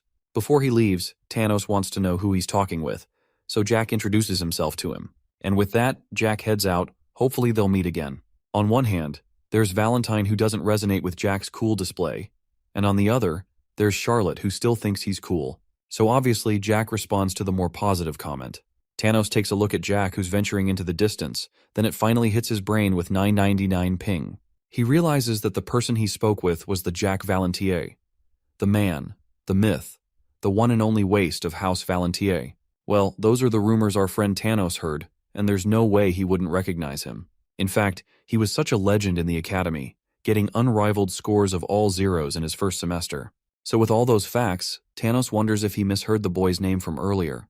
A while later, Jack arrives at the Azenbul Duchy near the academy. It's a place where the honored guests of House Azenbul stay. So with that, Romel's errand boy had assigned some maids to take care of Jack, and his name is John Doe. Yep, that's the same default placeholder name that Dynastismo, the leader of the Fire or Red or whatever ant mercenaries. Putting that aside, Jack commends the manner that was prepared for him.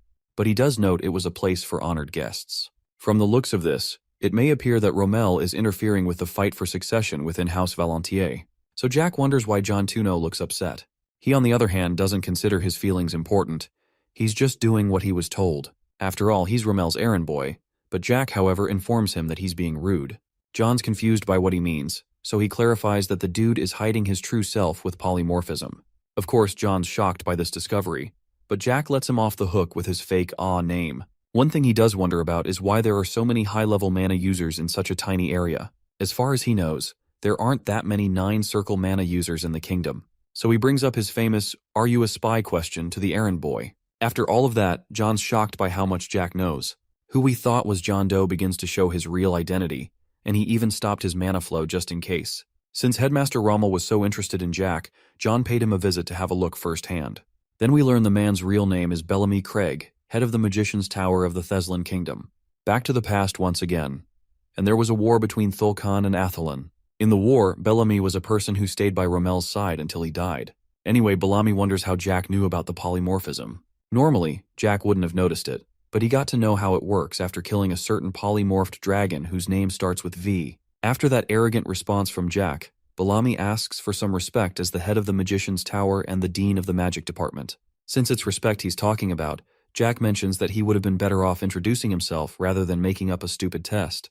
Of course, Jack's pissed about this and figures that the disrespect Bellamy's receiving is well-deserved. So with that, the wizard accepts the fault and allows it to pass. Anyway, he finds Jack to be interesting and offers him a spot as his student. At this point, Jack displays a face of complete disapproval since he already has a master. It turns out Jack isn't the first volunteer he tried to recruit. Bellamy mentions the fact Elizabeth was another talented person and wanted her to become his student, but she gave the same response that he received currently. However, after seeing Jack's potential, he's never going to give him up. So Bellamy holds Jack's hands, asking him to become his student, and is never going to let him down. Jack still has a master, but the man doesn't care. While the kidnap attempt goes on, Valentine finally speaks and asks for the mage's name. While Bellamy's surprised about the talking doll, Jack introduces the guy to her, including the fact he's the head of the Magician's Tower. So with that, Valentine figures that he's qualified to become a 10th circle user soon. She then points out the fact he was attacked just before he could become a master, and Bellamy is shocked that she knows that. She can tell from the traces of a 10th circle within him. However, this concept doesn't sound strange, since it's something that happens to those who had their mana circles broken. Anyway, Valentine tells Bellamy not to give up. Even though it's impossible to grow at his age, he still has the potential since he nearly made it before. After all, the Magician's Tower is a place for those who don't give up, and he has to live up to his title as head of the tower. After hearing that speech that sounds like it's from a self-improvement podcast, Bellamy wonders who the doll is.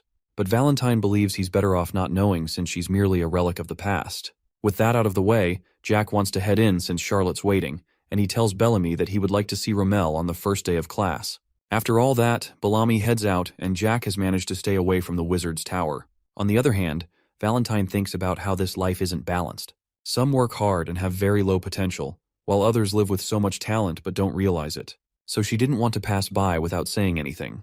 After delivering such an interesting lesson, Jack's upset she won't teach him anything.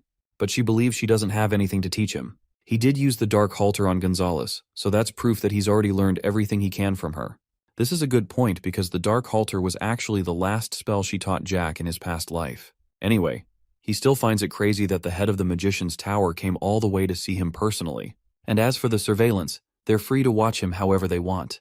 As Bellamy heads out, he takes a quick glance at Jack. One of his followers wonders what he's thinking about, and then she guesses that the headmaster told him something, and her guess is correct. Before the current moment, Rommel and Bellamy discuss Jack. Even though he was skilled enough to catch a spy, there are still so many strange things about him. The fact he took down a 6th circle user in a single blow is surprising enough. What makes him even more dangerous is that he's just a 2nd circle user, and Bellamy's worried about this. However, Rommel points out he's being a bit too worried. He reveals that Jack brought a new student to the academy and plans to study with her. With all he has shown so far, there's no reason to send him away, and could even be a huge blessing in the rivalry against the Thulkins. But in the meantime, they can find out how Jack discovered the spy. After all, he won't be going anywhere. With that said, Bellamy figures that the headmaster has a point, but he still feels uneasy about the matter. Either way, he's still willing to follow Rommel's orders but wants to voice a concern. He's worried that the headmaster is getting too involved in House Valentier's politics. However, Rommel is sure that they're done deciding who's going to be the next head of the family. Elizabeth, who's the firstborn, has the potential to become a master, but Marcus Valentier only sees her as a tool to gain more power. Then there's Phelan, who became a 3rd circle user at 17 years old. However, his case isn't special since there are plenty of students like that at the academy. Besides, Rommel doesn't like the guy and considers him a complete idiot. Bellamy points out the fact Rommel has grown old. He also reminds him of when he got tired of politics and stepped down from being a duke. So he wonders why Rommel's getting involved in the Valentiers matter. Letting Jack stay in a nice dorm room and skipping classes is fine with him, but going out of his way to find a manor for him is a step too far since people are obviously going to talk about it. With that said, Rommel understands his concern since they've known each other for 30 years. However, his old man senses tell him that he'll definitely get something in return if he keeps Jack around. That sounds strange to Bellamy, but Rommel just laughs about that. Since the manor will soon be ready, he asks his friend to meet Jack and have a look for himself. So with a defeated sigh, Bellamy agrees to do this. Now back to the current moment. It seems he has seen what Rommel was talking about earlier and he laughs about it. His follower notices this, but he quickly plays it off that he thought of something funny. Next, we have a look at the manor. Other than the maids, Jack counts 5 guards and a single cook in the manor. He addresses the group since they're assigned to look after him. First off, he mentions that he likes steak, so they'll be making a whole load of that for all 3 of Jack's meals. In addition, he wants them to have some vegetables on the side. Since he's a man of specific tastes, they all have to be top tier. However, Jack's already confident they won't top Ron's cooking. Next, he also mentions how he likes strawberry and tomato juice, so they'll have to make that for him daily. The guards heard all that loud and clear, however. Since they've all been assigned to Jack, he intends to make the most out of them. Well, at least most of them. He gets to the cook whose name is Gwyness, and he looks like his soul has been drained, so Jack skips him. As for the rest, Jack couldn't bother remembering all their names, so he calls them the Quintet. Anyway, he reveals they have been trained under the headmaster, and they are shocked after he says this. He also notices that everyone has had a broken mana circle, so he tells them about Tanos, and says they should work hard like him. One of the guards is shocked after he reveals this, so he wonders if the headmaster gave him a heads up. But Jack doesn't intend to answer the question. Shortly, Charlotte calls to Jack and is amazed at how large the manor is. So, Jack takes his leave and decides to look around the place with her. Jack acquired his new manor on the 9th of August, and classes start on the 16th. Currently, it's the 14th, and Jack has enjoyed the past 5 days at the manor. He did several activities like shopping with Charlotte, sightseeing, eating some good food, and even watching a play with his master. With all the activities he experienced, this could be the most peaceful time he's ever had in a long while. However, there are 2 things on his mind. First, he has to keep training and remain in shape, even though it's hard to forget how to use mana or fight. While he runs, Charlotte catches up with him and she seems to copy everything he does. But of course, there's no way Jack's going to slow down for her. After a while, the 2 of them are exhausted from the run. Then Charlotte asks if Jack's going to see someone, and he is. This brings us to the second thing on Jack's mind. He goes to watch Thanos, who's training as always, and wonders if he ever gets tired. After watching him do the same thing for 5 days, Jack now believes that Thanos is a very hard worker. He wasn't born with any talent, but he seems to be the most diligent student in the academy. After a while, Jack spots Thanos' wounds. At this point, Jack calls him out and wonders why his wounds always keep getting worse every time he spots him. As for why Jack's asking, he was wondering if Thanos used the potion he gave him. Then he hands him another one. However, Thanos seems a bit troubled as he receives the potion, and Jack notices this. Thanos points out that one of them costs 40 gold and wants to repay Jack for it. However, this doesn't answer Jack's earlier question. After taking another look at the wounds, those aren't just any scratches. Several of Thanos' bones have been fractured. With those, Jack figures that he must be in pain at this point, and he's been enduring all of it to train for the 5 days. This feat is impossible for a lot of people. Thanos heads back to training, and Jack believes that he does this for the entire day. One thing Jack wants to know is why Thanos always gets beaten up, despite having such strong willpower. Unfortunately, he doesn't answer the question and continues to train. Valentine finally speaks up about him getting ignored. While Jack finds Thanos' efforts to be adorable, Valentine feels sorry for him. Since Jack's a student of hers, he should see that Thanos is harboring so much hate and ambition in his heart. Fortunately, Jack does notice it. While those are the dude's main driving forces, they're also stopping him from controlling himself. Since it's pretty clear his progress will be regressing, Valentine can't help but feel sorry for him. However, Jack's translation to his master's language is, "You've watched him for too long. Are you recruiting him or not?" So, Jack calls to Thanos again and asks him why he's training with a sword. So Thanos replies that he aims to become the greatest swordsman on the entire continent. After hearing such an ambitious goal, Jack begins to laugh out loud. Thanos figures. It's one of those laughs where the person thinks his dream is ridiculous. But Jack clarifies that he wasn't laughing at him. He just couldn't understand what kind of ambition Thanos had in his heart. But now he gets it. From there, Jack approaches him, and Thanos wonders what's next. Then out of nowhere, Jack asks if he would like to become Chickling number 3. Meanwhile, there's Charlotte, who's happily running as she brings some water for the other 2. She then spots them at a distance and wonders if they're in the middle of a conversation. As for the conversation, Jack asks Thanos to become his Chickling, and he's obviously startled by this request. Thanos believes he misheard in some way, so he confirms whether Jack said chicking, and that is no mistake. So Jack repeats the question. However, even though Thanos doesn't know what that means, his instincts immediately tell him that it's probably not good. Jack notices that he's on his toes, so he rephrases the question using a more harmless word like freeloader. However, Thanos has been pushed beyond the depths of confusion at this point, so he tries to clarify what Jack means by that, believing he's talking about being a vassal, and Jack says it's something similar. Thanos doesn't believe he's a worthy candidate since he's a commoner, broke, and pretty much has nothing. However, Jack doesn't seem to care about that. Thanos knows the rumors around House Valentier, but he points out how Jack seems to be much different from them. Obviously, Thanos has heard of him as a student of the Academy, but still, Jack doesn't seem to be concerned. In the end, Thanos asks him to search for another person as a vassal, since he doesn't think he's worthy enough. Apparently, he seems to be worried about Jack. But anyway, Jack reminds him of the dream he has to become the best swordsman that no one ever was. So that would mean Jack will get to have the greatest swordsman ever as his vassal. But the fact that Thanos believes he'll be useless just shows how unlikely he thinks it is to reach that goal. After a brief silence, Thanos reveals that he has no talent or mana. However, he's not looking at the full picture. Jack informs him that he has something way better than having mana, and Thanos is confused by what he means. There are tons of people who are born with good talent with mana. For instance, a farmer can have insane mana potential, but could end up living an ordinary life. Another example is Jack. He was born with good mana potential, and he never found out until he met Valentine. In his case, he could see the world completely different from others. He could see mana floating in the air and around his body, but he never knew he was talented, so he didn't build any will to work hard. As for Thanos, he has the gift of working really hard.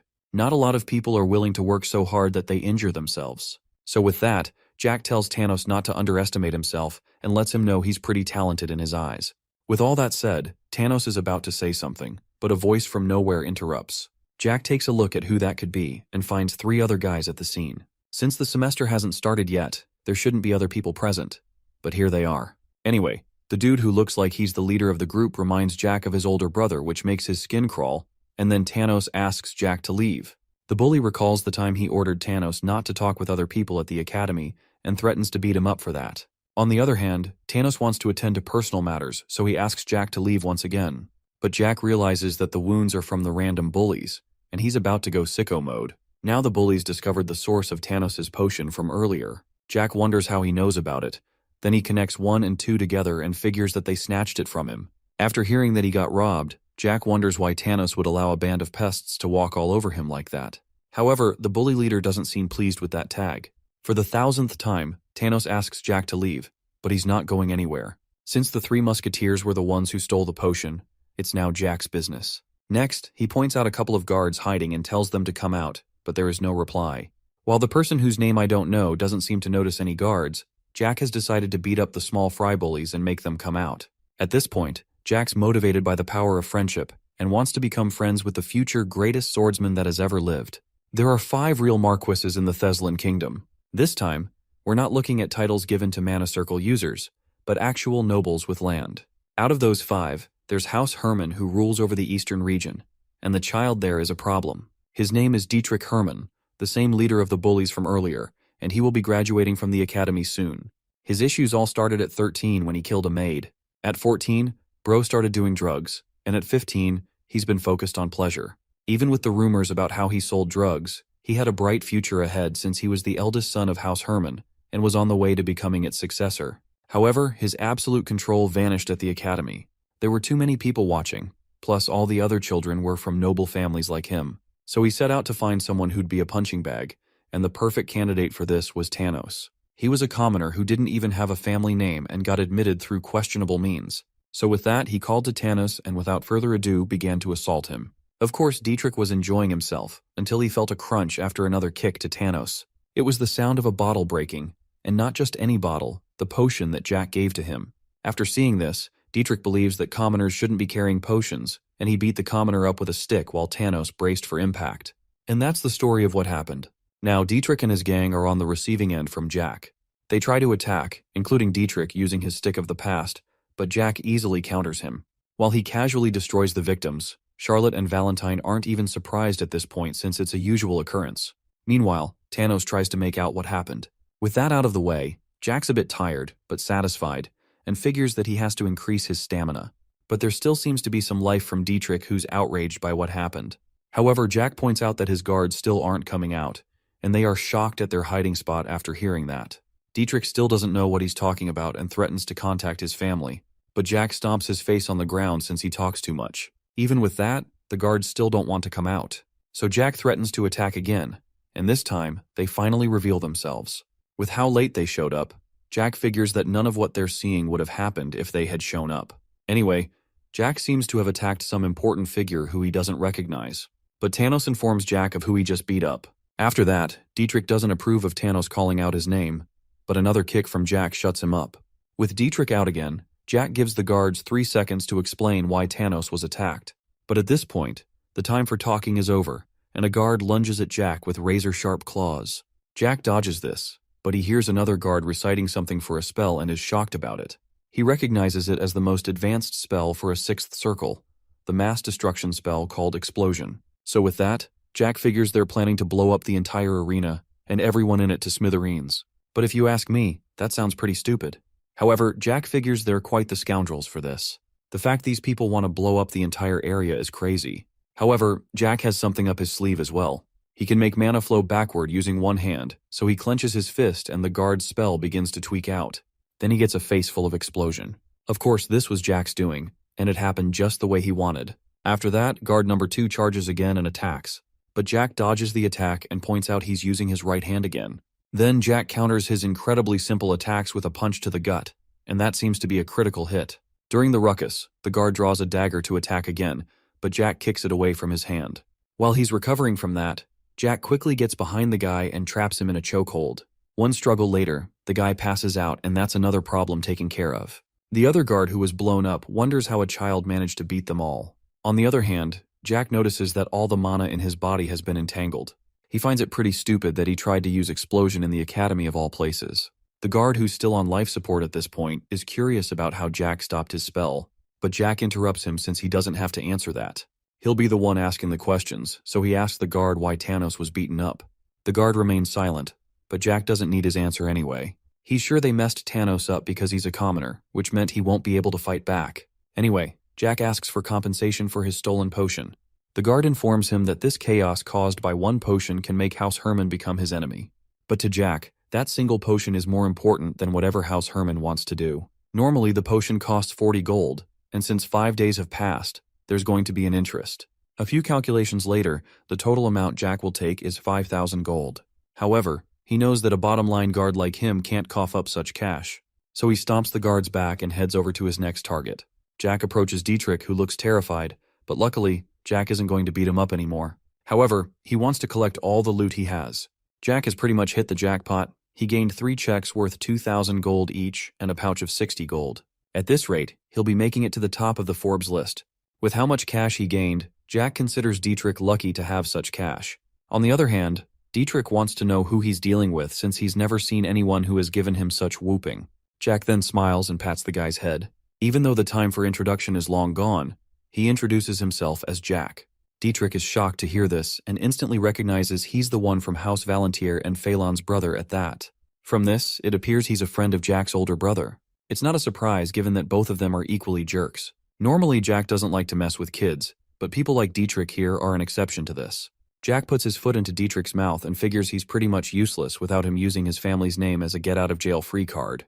On top of that, he's a 4th circle mana user, and all his circles were gained through mana transplant surgery. Dietrich's the kind of guy who's been spoon-fed everything he owns, and all he can do is torment people who are putting in actual effort. He's very lucky he's still a child. If not, things would have gotten pretty dark for him. Then Jack reminds him of his name, and even gives him his address in case he wants a rematch. However, he'd better be prepared to sign his death warrant if he shows up. Of course, Dietrich is frozen in fear after hearing this, and even wets himself. Now that's done, Jack wants to leave and calls Charlotte. As for Thanos, the offer still stands, and he can come over if he's interested. Apparently, the half-alive chef is much better than Jack's expectation, so he also invites Thanos for a meal. But Thanos doesn't exactly know what to do next. Jack then remembers the firework festival that's coming up at night. The fireworks are just explosion spells fired at the sky, and the question is if Jack will go to see them. A festival is usually held in the Azenbul Duchy 2 to 4 days before classes start. This is normally held to welcome new and returning students to the academy. If we forget what we saw earlier in the day, the academy is a prestigious one. Several officials of high positions in the kingdom all graduated from the academy. This includes the king, queen, princess, a duke or two, and the list goes on. People who graduate are set on the path to success. However, things may not be like that for long. According to Jack's memory, 4 or 5 years later, the Thessalon kingdom will be defeated.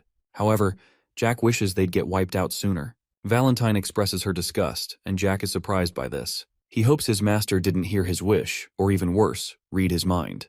But luckily, she's talking about the so-called prestigious academy. After experiencing that assault, she's disappointed that all the supervisors in the place are just for show. And this is supposed to be a place that'll raise the people who'll run the kingdom. It turns out she's the founder of the academy, but she expected something like that to happen at some point.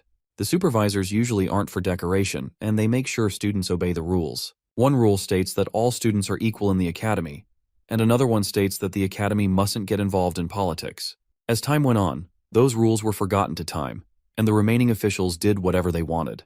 While that's disappointing to Valentine, she points out that Jack's still hiding more things, like the whole info about dragons and the Thulkan Empire. Seeing where she's getting at, Jack asks if she wants to hear the long story about that. Rather, she smiles and then changes her mind about hearing that story. Shortly, the fireworks start and they light up the sky. While all the dancing and festivities go on, Jack takes a moment to appreciate the peaceful moment. After a while, Charlotte gets curious about how her boss is such a skilled fighter. Of course, he gained all his skills from having lots of experience.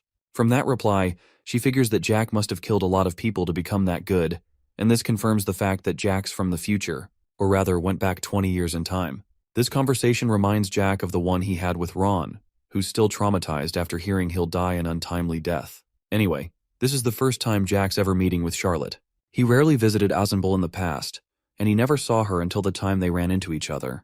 In fact, he has never seen a vampire outside the Forest of Monsters. On the day Vivienne died, Velactus wanted to kill Charlotte as well. This means it's likely that Charlotte died in Jack's past life when she was 10.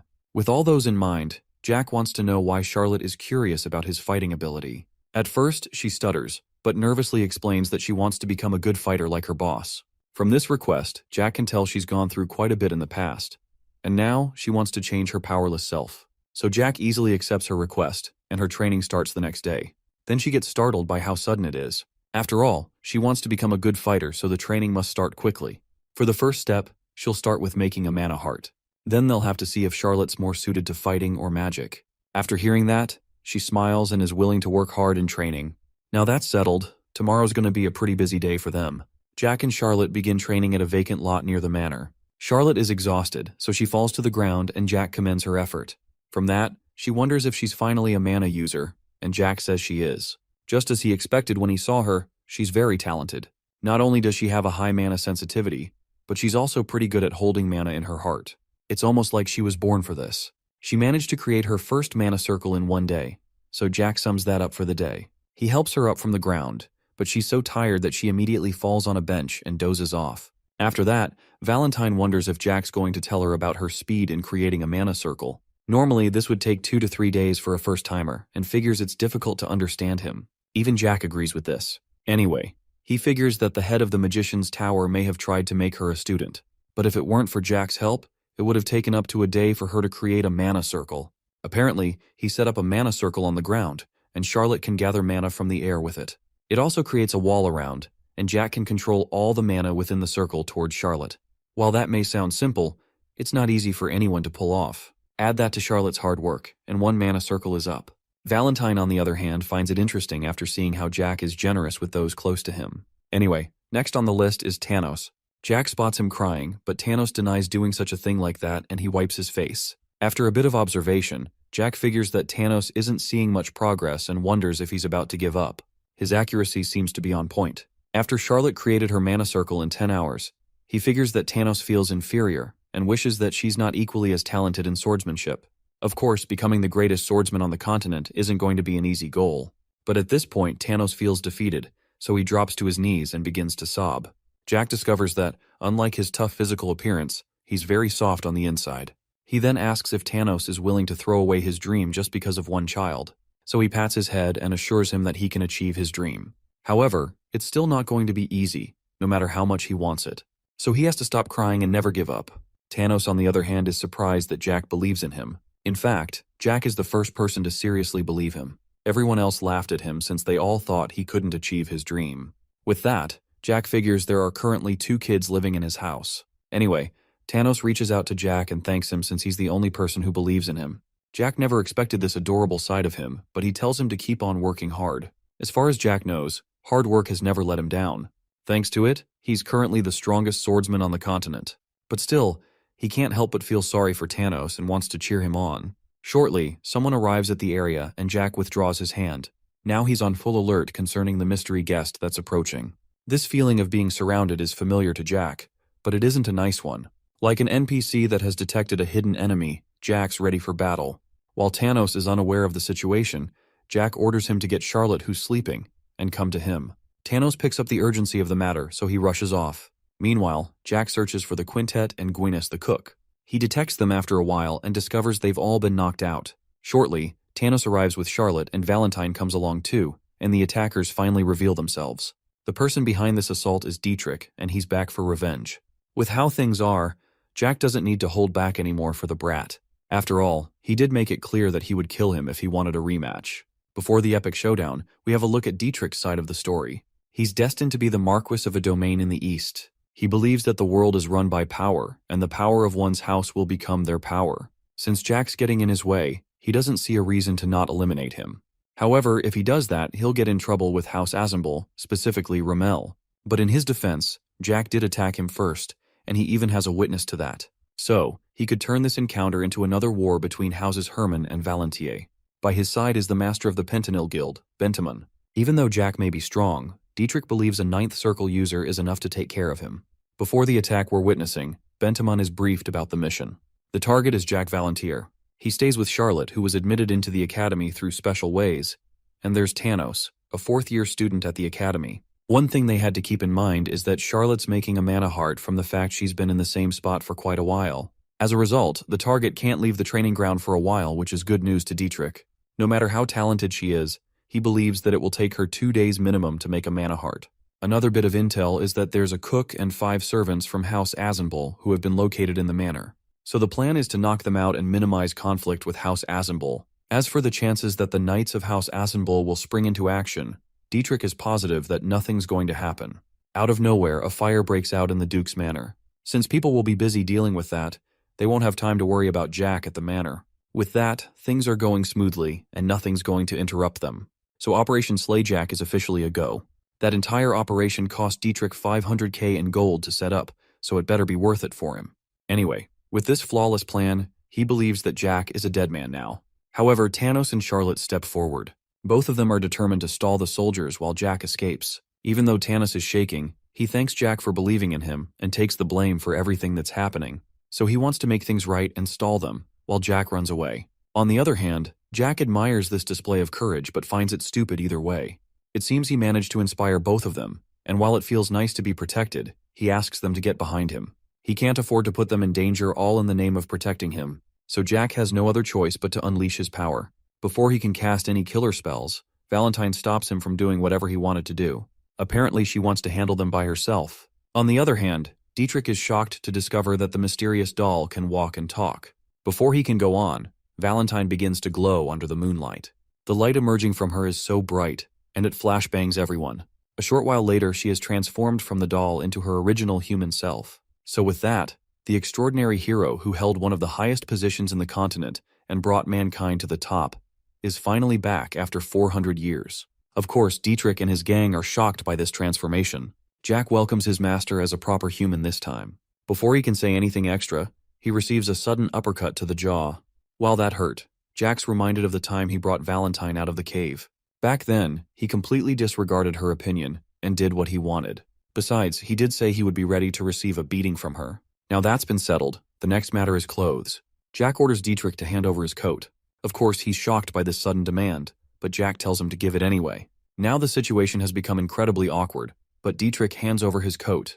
Jack puts the coat on his master. He also doesn't regret taking her out of the cave since it was the right thing to do, regardless of her opinion. He's aware that there's no way she would want to remain in that cave, so Valentine should forget about the point of wanting to remain locked up in there. From what she's seen, she figures that humans are still animals of desire in the end. The reason why she made the human world much different from monsters was because she thought they'd be different. But she was wrong and finally realized there's no reason for humans to be separated from other species. Apparently, Jack wanted her to realize this for herself, which is why she brought her out of her introvert cave. However, he assures her that she never made the wrong choice in the past, but simply trusted the wrong person. As a result, she was unable to see the results of her creation. Valentine figures that the cave was a prison she locked herself in. Now she owes Jack for the rescue and calls him her student. Jack is surprised after she calls him that. Even though she's aware that Jack's a full-grown adult who went back in time, she still treated him like a child. Now Jack feels good after being called her student. Anyway, Valentine points out the fact Dietrich tried to harm her student and is ready to destroy him. He, on the other hand, realizes that he's in real danger now. He begins to panic and sends all his soldiers after them. Before they can get anywhere, Valentine has already cast her spell. She summons some giant skeleton-looking thing from the ground, and it's over for them. Somewhere in the Thulkan Empire, this spell's enough to bother some guy who's enjoying a glass of wine. His servant calls him Henkes, the man who'll become the strongest swordsman in the Empire, and wonders what happened to him. He dismisses it as nothing, but deep down, he has a feeling that something's terribly wrong. So he wonders if he's imagining things or if the world's actually going to end. Somewhere around the Dark Sea, a couple of dragons notice something about the activity of Soul Aura. They can tell it belongs to none other than Valentine. However, our friendly neighborhood dragons have a score to settle with her, including one that she put a soul restraint on. Anyway, they're impressed that a human managed to live for 400 years. Now the next question is how long she plans to rule over the world. Back on the battlefield, Valentine summons some kind of Giga skeleton thing. Even Jack doesn't know what to say about what he's seeing. The thing lets out a screech that can be heard across the battlefield and beyond. Dietrich is at a loss of words for what he's looking at since he's never seen anything like it. Shortly, the soldiers begin to disappear. almost like Thanos finally found the Infinity Stones and snapped them out of existence. Then it gets to Dietrich's turn, and his legs begin to disappear. At this point, he realized what he had just seen was death, straight up. Now that he realizes he's about to die, he begins to panic and freak out. Then death reaches out for him. Dietrich is terrified, so he begins to bargain for his life. Bro really thinks his life's worth 50 gold, after spending 500k just to die. Anyway, one grab later, and he finally vanishes. Now all the enemies are gone, a portal opens up and the skeletal monolith is gone too. After all that, Valentine turns to Charlotte and Thanos, who have just witnessed the true final boss and are frightened. Valentine approaches the both of them, reaches out, and pats them both. She recognizes Charlotte as the noble vampire, and Thanos as the hardworking warrior. Then she properly introduces herself to them, saying she's a relic of a past with a fool as a student. So she tells them to take care of Jack in the future. After a while, the info finally hits Thanos with his high ping brain. He mentions everything she said earlier is true, but he believes that Jack being a fool isn't true. With that said, she accepts the fault without a problem. This makes Jack wonder what's gotten into Valentine for her to admit that. However, he won't miss any opportunities that will make him look smart. Then Valentine shuts him up out of annoyance, being a person who's not easy to please. Anyway, she asks for some space and would like to talk with her student in private, so Charlotte and Thanos comply with her request. Before they leave, Jack informs Charlotte that there's some blood left for her if she's hungry, and also instructs Thanos to wake up the knocked-out workers. As they leave, Jack waves them goodbye and finds it fun to be around them. Next, Jack wonders what Valentine wishes to discuss with her one and only student. Now Jack and Valentine are alone, and something has been on Valentine's mind for a while. She's been thinking about what her student said back in the headmaster's office when he was dealing with Brutus. The thing about dragon bones and blood. Being able to live forever without growing old has been a desire for humans, and this research for immortality involved combining different races. Valentine figures that the blood and bones of dragons also play a role in this research. Normally, humans want to live a long life. Not just that, they also want to remain young for the entire period of their lives. A long time ago, people researched how to achieve this. One certain scientist gave an opinion. His idea is that living forever is totally impossible. So he suggests extending the lives of humans to thousands of years like the dragons. Races that live for a long time like vampires and dragons have different blood, bones, and organs from races with shorter lives. And it's the same thing for their cells, how their bodies age, and even mana sensitivity. So, to make humans live for 1,000 years, they carried out experiments of combining different species. I guess you can say it was kind of successful. On one end, it failed to give humans eternal youth and immortality. On the other, they were now as powerful as orcs and elves, but they could only live for 5 to 10 more years after that. This 400-year-old research is currently going on in the Thulkan Empire, and just within 2 years, they managed to make these hybrids live for 30 more years. Valentine thought she killed everyone involved in it 400 years ago, but apparently, there were some survivors. When she discovered the research back in her day, she destroyed everyone and everything that was involved in the experiment. That includes the documents, scholars, magicians, warriors, and so on. She burned all the documents and killed everyone who was involved, but she forgot one other thing: the Dragon Lord. After Jack reveals this information, she figures that the Dragon Lord offered one of their kind as a specimen to the humans as a way to break the oath. Apparently the two lords really want to interfere with humans. However, Valentine doesn't know the dragon that was used as a test specimen, so to keep things short, Jack explains that all of the hybrids in the future can use soul aura. Valentine's shocked to hear this, so she figures that the dragon the Thulkans are using for the experiment is the offspring of the two Dragon Lords. It makes sense because the two lords are the only dragons who can use soul aura, so that would mean their offspring is capable of it too. Now combine the Dragon Lord's offspring with the 10th circle users of Thulkan, and you have soldiers who can break the wall of mana and use soul aura. Anyway, Valentine has a question for Jack. She wonders what he plans to do about this. Even though she's a relic of the past and doesn't want to get involved in the world's affairs, she's still curious. Since Jack knows the future, she's positive that he has something in store and wants to know. To be honest, Jack isn't completely sure since the experiment will be completed in 2 years. His goal was to become a 5th or 6th circle in a year, then head over to the Thulkan Empire and wreck some stuff.